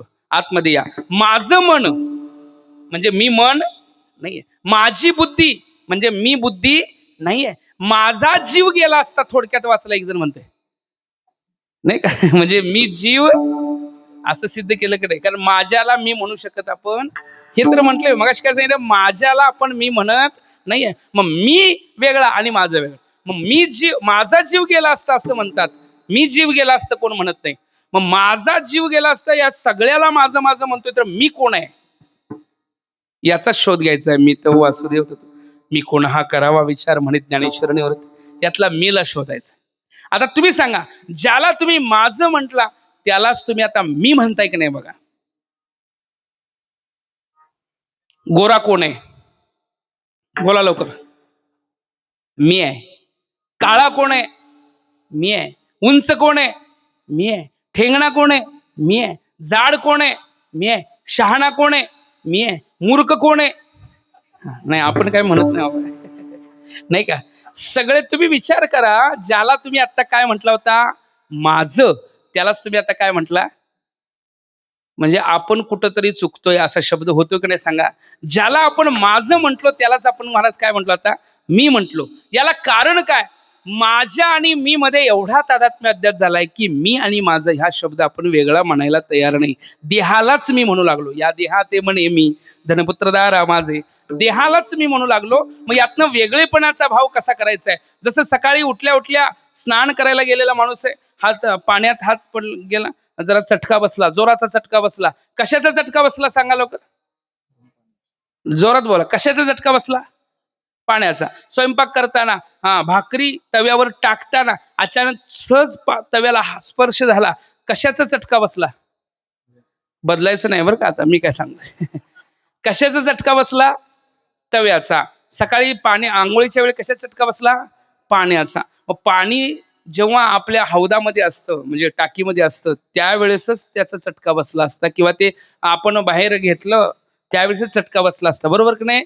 पण त्यावेळी चटका बसत नाही. नळाला आलेलं पाणी चटका देतं का? कारण पाण्याचा स्वभाव आहे शीत स्पर्शवत आपह. पाण्याचा स्वभाव आहे. मग चटका केव्हा बसला? गरम केल्यावर. म्हणजे अग्नीची उष्णता कुठं गेली? पाण्यात. मग पाण्यातल्या उष्णतेनं चटका बसला का पाण्यानं चटका बसला? लवकर सांगा. नाही का? तव्याची उष्णतेनं चटका बसला का तव्याचा चटका बसला? सांगा. नाहीतर खरेदी करतानाच तव्या चटका दिला असता तव्यानं. हा, नाही पण आपल्या त्यात उष्णता, बरोबर ना महाराज? मग तुम्ही सांगा, ते राहून द्या. याला कारण तादात्म्य आहे. ते उष्णता आणि पाणी, उष्णता आणि तवा हे एवढे एकरूप झालेले ते आपण त्यांना वेगळं असं म्हणत त्याच्या पुढे जाऊन. आता कीर्तनानंतर जेवण आहे ना, मग गोड काय केलंय की नाही? महाराज गोड आहे काय आहे? शिरा आहे. बरं शिरा बोलू आपण. शिरा गोड आहे का खारट आहे का तिखट आहे? लवकर सांगा. गोड आहे. शिरा गोड आहे का साखर गोड आहे? सांगा त्यातली. नाही का? काय गोड आहे तेवढं सांगा. बरं आमटी तर आहे की नाही महाराज? आमटी पण आहे ना. बरं आमटी तिखट आहे का त्यातली चटणी तिखट आहे? पण म्हणताना लोक काय म्हणतात? आमटी तिखट आहे, शिरा गोड आहे, चहा गोड आहे, पण त्यातला असणारा साखर गोड असते, चटणी तिखट असते. पण एवढे तडाकार झालेले आहेत की आपण त्यांना त्यांच्यापेक्षा वेगळं मानायला तयार. तसं या देहाते म्हणे मी, हा मी आणि माझं एवढे एकरूप झालेले अनेक जन्मापासून त्याला मीपणा ओळखण्याकरता संत विनंती करतात. विठ्ठल विठ्ठल.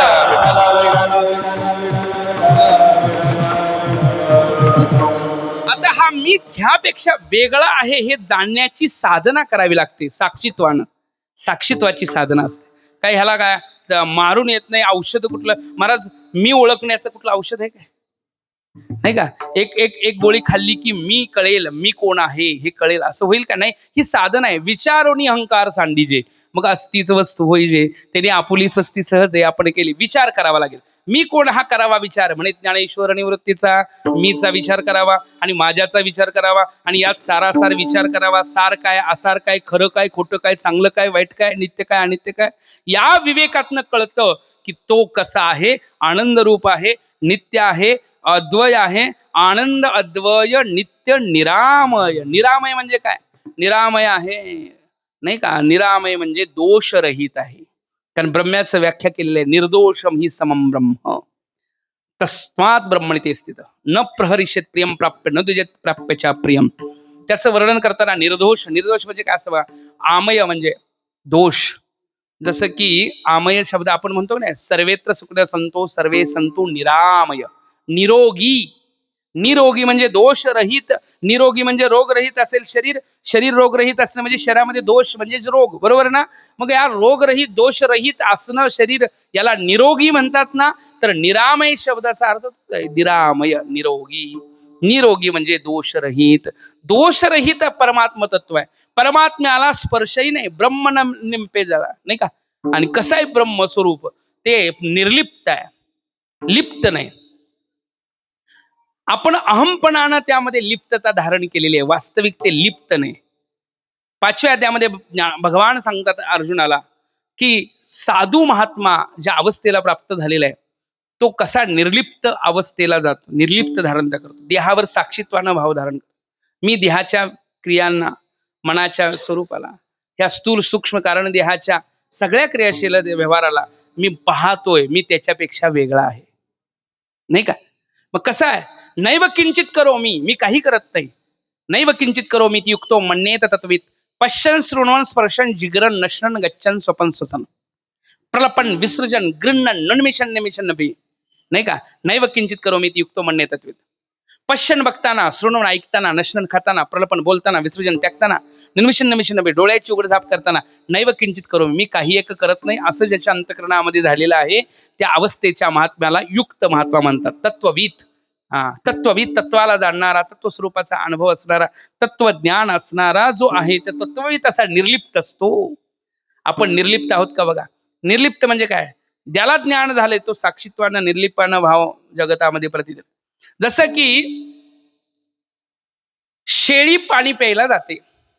ओढ्या तलाव असेल, शेळी पाणी प्यायला जाते. बैलही पाणी प्यायला जातो, घोडाही पाणी प्यायला जातो आणि म्हैसही पाणी प्यायला जाते कडे सांगा. कुठं? तलाव आहे तिथं. आता शेळी जी पाणी पिते ती पाण्यामध्ये जाते का शेळी? कशी करते? बाहेर गुडघट टेकून पाणी पिते, बरोबर ना? शेळी पाण्यात जाते का? नाही जाते. बरं, बैल बोला की महाराज, बैल कसा आहे? गुडघाभर पाण्यात जाईल आत आणि काय करेल? पाणी पिईल. घोडा घोडा लांबणच पाणी पिईल. तसं म्हणले म्हैशीला विचारलं, म्हैशीचं कसं आहे? पहिले म्हणले आंघोळ करून नंतर पाणी प्यायचं बघू. नाही का? म्हैस म्हणजे काय? अगोदर ते सगळं गढूळ करून टाकेल, एकदा सोडूनच बघा म्हणणार, दाव्यानं बांधले ना, सोडूनच बघा. आणि एकदा का सोडली की म्हैस कशी जरा त्या तलावामध्ये अगोदर आंघोळ करून घेतल्यासारखी घेते, मग पाणी प्यायचा विचार, बरोबर ना? म्हणजे लिप्त कोण आणि निर्लिप्त कोण तेवढं सांगा. लिप्त कोण? तर लिप्त म्हणजे काय? की त्याच्यामध्ये परिपूर्ण त्याच आपलं स्वरूप करून घेणं आणि लांब राहून त्याचं सेवन करणं. दोन्हीतला फरक कळाला का? शेळी लांब राहून सेवन करते, पण म्हैस काय करते? तर त्याच्यामध्ये जाऊन ते लिप्त होऊन मग सेवन करते, नाही का? तसं आहे व्यवहारामध्ये, तसंच करायचं आपल्याला. निर्लिप्त राहून ह्या जगतामध्ये संसारी असावे असोनी नसा. संसार कसा? चिकू माहिती आहे ना? चिकू चिकू माहितीये का? माणूस नव्हे, नाही का? काय चिकू काय? हा, फळ आहे, फळ चिकू. ते चिकू फळ आहे, त्या चिकू फळामध्ये बीज असतो, काळा बीज आहे की नाही? मग तो बी चिकूच्या फळाच्या त्या गराबरोबर किती दिवस आपल्या बरोबर असतो? त्याच्याजवळ कित्येक दिवस बरोबर असतो का नाही सांगा बीज तो? मग तुम्ही सांगा, गराबरोबर तो बीज आहे जरूर, पण गराची गोडी बीजाला प्राप्त झाली का?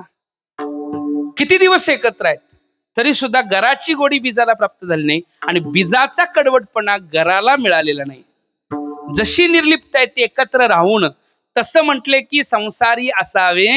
जगतातले सगळे व्यवहार करतात, साधू महात्मा जगतात वावरतात, ते जगतात राहतात, जगतातला व्यवहार सांभाळतात, पण त्या व्यवहारानं लिप्त होत नाहीत, कारण ते ब्रह्मस्वरूपाशी तदाकार झालेले असतात. आणि ब्रह्म तसंच तत्व आहे की जे निर्लिप्त आहे. निर्लिप्त म्हणजे काय? जगतातल्या दोषांनी रहित असणं, नाही का महाराज? कारण ब्रह्म कसं आहे? एकमेव अद्वितीय ब्रह्मच आहे. ते स्वरूप आहे ते न करी रे संग राही रे, निश्चळ अवस्थेतला आहे. त्यामुळं त्याच्यामध्ये कर्तृत्व भोक्तृत्वाचा भाव आपण लादत असेल तर ते भ्रमाना आणि मिथ्यात्वानं आणि अज्ञानानंच. वास्तविकतेत त्याच्याशी त्याच्या भेदत्वाचा काहीही परिणाम त्याच्यावर. जसं आकाश आहे, आकाशामध्ये ढग येतं ढग जातं, आकाशाला कुठलाच फरक पडलेला, तसं आत्मस्वरूपाच्या अधिष्ठानावर, अधिष्ठान रूपावर द्वैत अद्वैत भाव, जीवत्व भावाचे अनेक भेद प्रतीला येत असले तरी ते अधिष्ठानामध्ये परिवर्तन होत नाही. याच निर्लिप्त राहणं. निरामय आनंद अद्वय नित्य निरामय, जे का निज ध्येय योगियांचे. जे योग्यांचं ध्येय आहे, योग्यांचं ध्येय म्हणजे योगी लोक सुद्धा ज्याचं ध्यान करतात, असं तत्व म्हणजे ते परमात्म तत्व. योगी लोक सुद्धा साधनेद्वारा ज्याची प्राप्ती करतात ते परमात्म तत्व. ते हे समचरण, ते हे समचरण. योग्यांनीही ध्यान करून प्राप्त करावं असं समचरण. योग्यांनी ध्यान करावं आणि प्राप्त करावं. ज्ञानोबराय म्हणतात योग्यांनाही काही गोष्टी जे मिळतात ना तेच नामधारकालाही म्हणतात, नाही का? नामधारकाला मिळतात की नाही? योग्यांना दुर्लभ असणारी गोष्ट नामधारकाला मिळते. कशी? नामामृत गोडी वैष्णवाला आदली, योगिया साधली जीवनकळा. योग्यांना मिळाली गोष्ट म्हणून म्हणतात योगिया दुर्लभ तो म्या देखील असा. योगी सुद्धा ज्याचं ध्यान करतात असं असणारं परमात्म तत्व. त्या परमात्म तत्वाला निर्गुण निराकार असणाऱ्याला बघायचं असेल तर कुठं बघा? ते हे समचरण साजरे विटेवरी, पहा भीमातिरी विठ्ठल रूप. तेच हे, ते हे भक्ती करता आणि तोच मी, ज्ञान दृष्टीनं तोच मी आहे कळतो. मी तो वासुदेव तत्वता. आणि ते हे त्याला उभा केलं, आला नावा रूपा, तुका म्हणे झाला सोपा. सोपा केला, नावा रूपाला आणला. ते आणि हे वेगळं नाही म्हटलं. ते विटेवर उभा आहे ते परब्रह्म आहे. मार्ग ब्रह्म चुकलं आणि इथं पंढरपूरला आलं. नेनो ब्रह्म मार्ग चुकले, उघडे पुरा आले,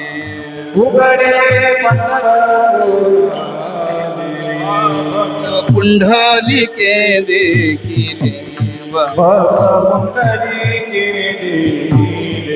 उभे केले विटेवरी, तो हा विठोबानी दान. तो हा विठोबाने दान तो हवी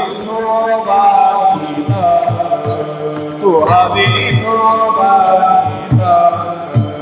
नेनो ब्रह्म मार्ग चुकले उघडे पंढरपूर आले. ब्रह्म मार्ग चुकलन पंढरपूरला आलं तेच ब्रह्म आहे. तो पाहिला डोळे भरी पाहता पाहणे दुरी सारुणी ते हे समचरण साजिरे विटेवरी पहा अभिमातिरी विठ्ठल रूप. समचरण आहेत विटेवर साजऱ्या रूपात उभा आणि त्याला भीमातीरामध्ये बघा असं कोण आहे तर ते ब्रह्म आहे. विटेवरी नीट आनंदाचा कंद तुकाणाचे छंदे नामघोष आनंद रूप परमात्म तत्व आहे. अद्वय रूप परमात्म तत्व विटेवर आहे. कसं आहे म्हटले तुम्ही आम्ही पांडुरंगा भिन्न ऐसे काय सांगा नाही का. आनंदाद्वय नित्य परमात्म तत्व तिथं आहे. जेव्हा नव्हते चराचर तेव्हा होते पंढरपूर बरोबर ना. जेव्हा नव्हती गोदा गंगा तेव्हा होती चंद्रभागा. म्हणजे ते नित्य आहे की नाही सांगा. नित्य आहे. आनंद आहे अद्वय आहे. आनंद अद्वय नित्य निरामय ते जगताचे दोष दुःख दूर करणार आहे. त्याला बघितलं तरी दुःख दूर होतं नाही का. अनंत जन्मीचे विसरलो दुःख पाहता तुझे मुख पांडुरंगा. तुका म्हणे माझे हेची सर्व सुख पाहिन श्रीमुखावळी. सर्व सुख शब्दाचा अर्थ आता दुःख रहित. दुःख मिश्रित सुख असतं ते दुःख सुख आणि सर्व सुख म्हणलं की दुःख रहित. जिथं दुःखाचा पुन्हा प्रवेश होत नाही अशा अनुभूतीच्या ठिकाणचं दुःख रहित आणि पुन्हा प्रवेश दुःखाचा न होणं. नाहीतर काय होतं दुःख आणि सुख जे सुख आपल्याकडे असतं ते कायमच टिकलेलं असतं. असं दुःख मिश्रित पण असू शकतं पण ज्याच्यामध्ये दुःखाचा पुन्हा प्रवेश होत नाही असं सर्व सुख असणारं परमात्म तत्व म्हणजे विटेवरचं नाही का. ते हे समचरण साजरे विटेवरी पहा भीमातिरी विठ्ठल रूप. आता ते कसं आहे त्याचं महत्व एवढं आहे की शास्त्र श्रुती पुराणांपेक्षाही ते तसं पाहायला गेलं तर न कर्वे अर्थ उपनिषदा न कर्वे अर्थ उपनिषदा. पुराणांशी वाढ पुराणांना वाढ आहे चढत्या क्रमाने नाही का. श्रुती नेनती पार श्रुती सुद्धा ज्याचा पार जाणतायत. श्रुती माग फिरते येतो वाची निवर्तनते अप्राप्य माणसा. असं शास्त्र श्रुती काय करते वाणीच्या पलीकडे असणाऱ्या तत्वाला श्रुती कशी काय करते. श्रुती अज्ञान निवर्तक आहे. श्रुती अनुभव दातृत्व नाही. अज्ञान निवर्तकता श्रुतीमध्ये आहे. शास्त्र अज्ञानाचं निवर्तन करतं अनुभूती देऊ शकत नाही. अनुभूती ही स्वतः अनुभवायची असते. म्हणून सांगितलं श्रुतीने नदी पार ते झाले साकार आहे पुंडलिक. पण ते सोपं झालं साकार झालं. आला नावा रूपा तुका म्हणे झाला सोपा. बरं सोपा झाला का सोपा केला या शब्दामध्ये दोन आहे. झालाही म्हणतात तुका आला नावा रूपा तुका म्हणे झाला आणि केला सोपा. आणि याला रूपा बळे करुणी खळे हरिदासी. भक्ता करता तो येतो रूपाला.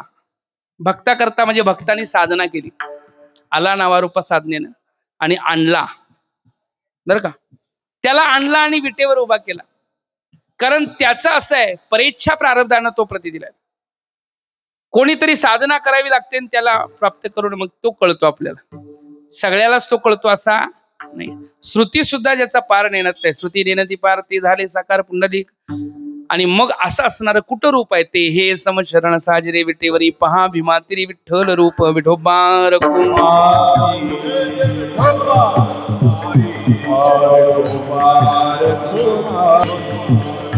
जय जय विठोबार.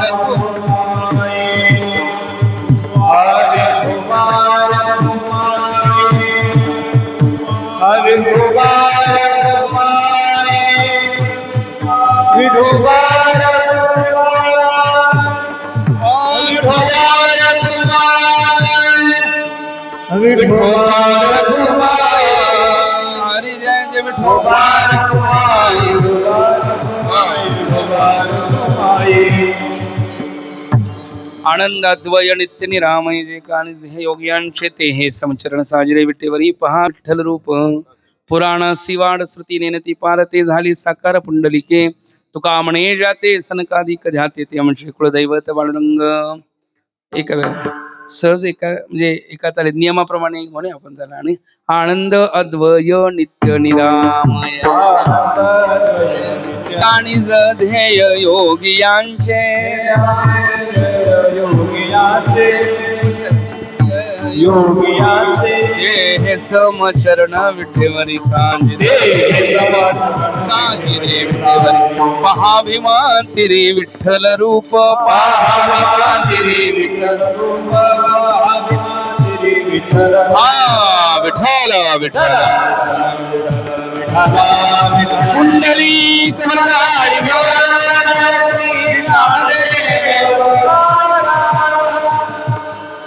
महाराज लोकांची माफी मागतो जरा नाही, चांगले उत्कृष्ट गायक वगैरे सगळे आहेत ते. कारण आपलं असं असतं की चिंतनाच्या नादात अभंग प्रमाण देणं पण राहून जातं काही वेळा, असं विषय आहे. आनंद अद्वय नित्य निरामय ते कसं आहे शेवटच्या चरणात सांगतात. तुका म्हणे जाते सनकादिक ध्याते ते आमचे कुलदैवत पांडुरंग. ज्याला सनकादिक सुद्धा ज्याचं ध्यान करतात. सनकादिक कोण आहेत? सनक सनंदन सनातन आणि सनत कुमार, ब्रह्मदेवाचे मानसपुत्र. सनक सनंदन सनातन आणि सनत कुमार ते पहिले जर पाहायला गेले तर तेच आहेत तत्वबोध देणारे, तेच आहेत सृष्टीला ज्ञानाचा मार्ग दाखवणारे. त्या परंपरेतनं असणारे संत महात्मे, ते महात्मे ज्याचं ध्यान करतात तेच आमचं कुलदैवत आहे. तुका म्हणे जाते ज्याला सनकादिक ध्याते ते आमचे कुलदैवत पांडुरंग. ज्ञानेश्वर माऊली ज्ञानराज माऊली ज्ञानेश्वर माऊली ज्ञानराज माऊली आनंदाद्वय नित्य निरामय जे काणी हे योग्यांचे ते हे समचरण साजिरे विटेवरी पहा भीमातिरी विठ्ठल रूप पुराणांसी वाढ श्रुतीने नदी पार ते झाले साकार पुन्हा म्हणे जाते सनकादिक ध्याते ते आमचे कुलदैवत बाळुरंग. आज हा अभंग घेण्याचं कारण की एक मंगलात्मक भाव असतो. भगवंताचं स्वरूप वर्णन करणं हे मंगल आहे. भगवंताचं तटस्थत्व वर्णन करणं हे मंगल आहे. स्वरूप आणि तटस्थ असं जे वर्णन आहे नाही का, त्या भगवंताचं स्वरूप वर्णन केलं तर मंगलात्मक भाव आहे. वर्णनालाच वस्तुनिर्देशात्मक मंगल म्हणतात. नमस्काराला नमस्कारात्मक मंगल म्हणतात आणि आशीर्वादाला आशीर्वादात्मक मंगल म्हणतात. प्रार्थना आशीर्वाद असतो, वर्णन करणं वस्तुनिर्देश असतो नाही का महाराज, आणि नमन करणं हे नमस्कार असतो. नमनात्मक मंगल, वस्तुनिर्देशात्मक मंगल आणि आशीर्वादात्मक मंगल. यापैकी आजचं चिंतन करत असताना वस्तूचा निर्देश केला. वस्तू कशी आहे, ब्रह्म कसं आहे हे स्वरूपत्वेनं प्रतिमान सांगण्याकरताचा भाव म्हणजे ते आनंद रूप आहे, अद्वै रूप आहे, नित्य रूप आहे, निरामय रूप आहे नाही का. जे योगियांचं ध्येय आहे तेच विटेवर उभा आहे. ते हे समचरण साजिरे विटेवरी पहा भीमातिरी विठ्ठल रूप. ते पुराणांनाही वाढ आहे, श्रुतीही ज्याचा पार जाणत नाही आणि ते साकार रूपात झालेलं आहे. पुंडलिका ते झाली साकार पुंडलिके, आणि ते योगी लोक सुद्धा ज्याचं ध्यान करतात असं असणारं जे तत्व परमात्म तत्व ते आमचं कुळीचं दैवत आहे. त्याचं वर्णन केलं म्हणजेच वस्तुनिर्देश मंगल. विठ्ठल विठ्ठल हे मंगलाचरणाचा भाव या ठिकाणी सांगितला. कारण पहिला दिवस आहे, पहिल्या दिवशी मंगलात्मक भाव सांगावा हा विषय. झाले सेवा पंढऱ्याच्या चरणी, माता रुक्मिणी चरणी, ज्ञानोबा तुकोबांच्या चरणी समर्पित करून उत्कृष्ट प्रकारचं वातावरण या ठिकाणी भगवतमय आणि भगवत भक्तीचं वातावरण तयार झालेलं आहे. दरवर्षीप्रमाणे ह्या ठिकाणी पहिल्या दिवशीच एवढ्या प्रकारचा समाज, एवढ्या प्रकारचं या ठिकाणचं वातावरण. ते महाराज तुम्ही म्हटला की दशमी वगैरे पाहिजे किंवा हे की नाही काहीतरी म्हणत होता, पण मला वाटतं पहिल्या दिवशीच एवढा समाज आहे. आता दशमीपर्यंत एकादशीपर्यंत आणि वाढत जाणार. हे भक्तिमय वातावरण आहे. अत्यंत उत्कृष्ट भगवंताची मूर्ती विराजमान आहे आणि त्या मंदिरासमोर प्रतिवर्षाप्रमाणे चालू असणारा उत्सव. माझ्या परम भाग्यानं मला ही सेवा मिळालेली आहे. बरेच तुमचे इथले जे संयोजक आयोजक लोक आहेत ते परिश्रमानं सेवेनं या ठिकाणी, मग साऊंड सिस्टम असेल, नाहीतर इथं सगळ्या प्रकारचे विनेकरी, टाळकरी, मृदंगवादक, गायक, अधिष्ठान चालक असतील आणि चोपदार असतील, इथले सगळे जे व्यवस्था करणारे, इथं चटई टाकणार बसण्याकरता टाकणारे असतील, तुम्ही ऐकणारे सगळे भाविक भक्त, हे सगळ्यांची इथं सेवा होते. इथं देणगी देणारा त्यांचीही सेवा आहे, इथं जेवणाचं अन्नदान करणारा त्यांचीही सेवा आहे, प्रत्येकाची सेवा आहे. पेटीवादक त्यांची सेवा आहे, मृदंगवादक त्यांची सेवा आहे, व्हिडिओ शूटिंग करणाऱ्यांची पण सेवा आहे बरं. सगळ्यांची सेवा आहे. त्या सगळ्यांच्या सेवेच्या चरणी मी नतमस्तक होतो. सेवेला पूर्ण म्हणा महाराज.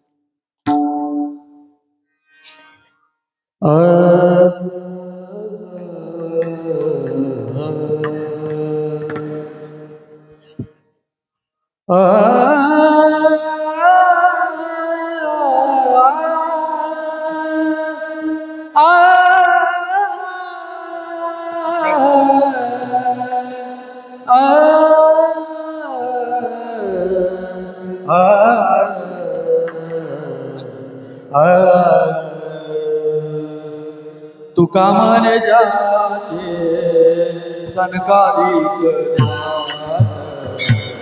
तुका म्हणे जाचे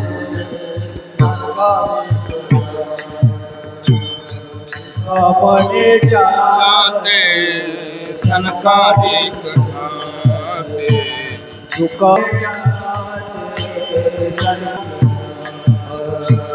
तुका म्हणे जाचे सनकादिक तुका म्हणे जाचे सनकादिक अपने जाते संस्कारी तुका म्हणे जाते संस्कारी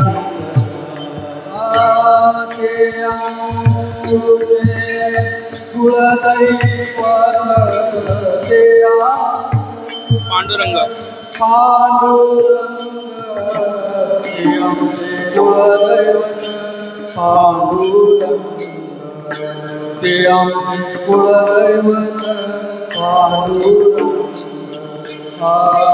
हे समज साजरे विटेवर हे समज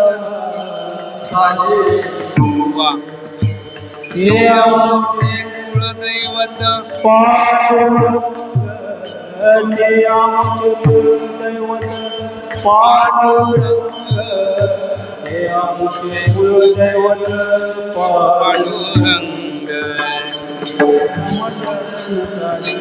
साजरे विटेवर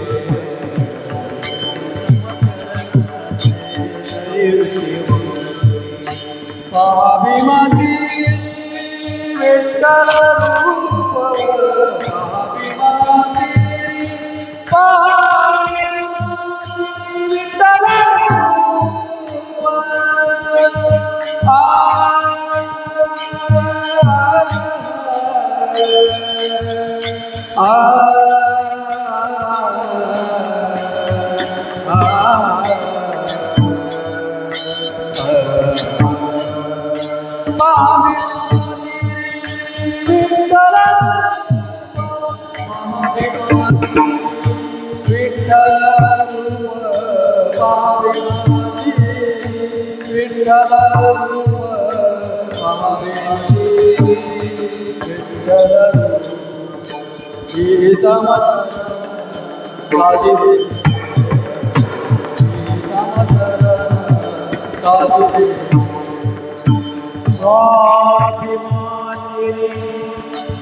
विठ्ठल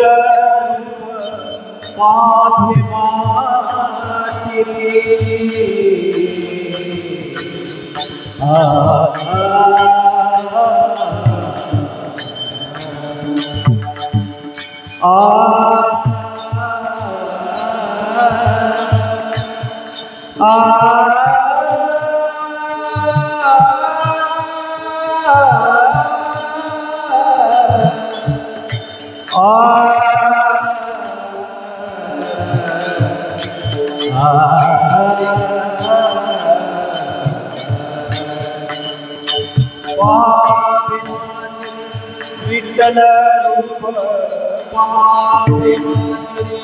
विठ्ठल रूप विठ्ठल रूप विठ्ठल समचरण साजिर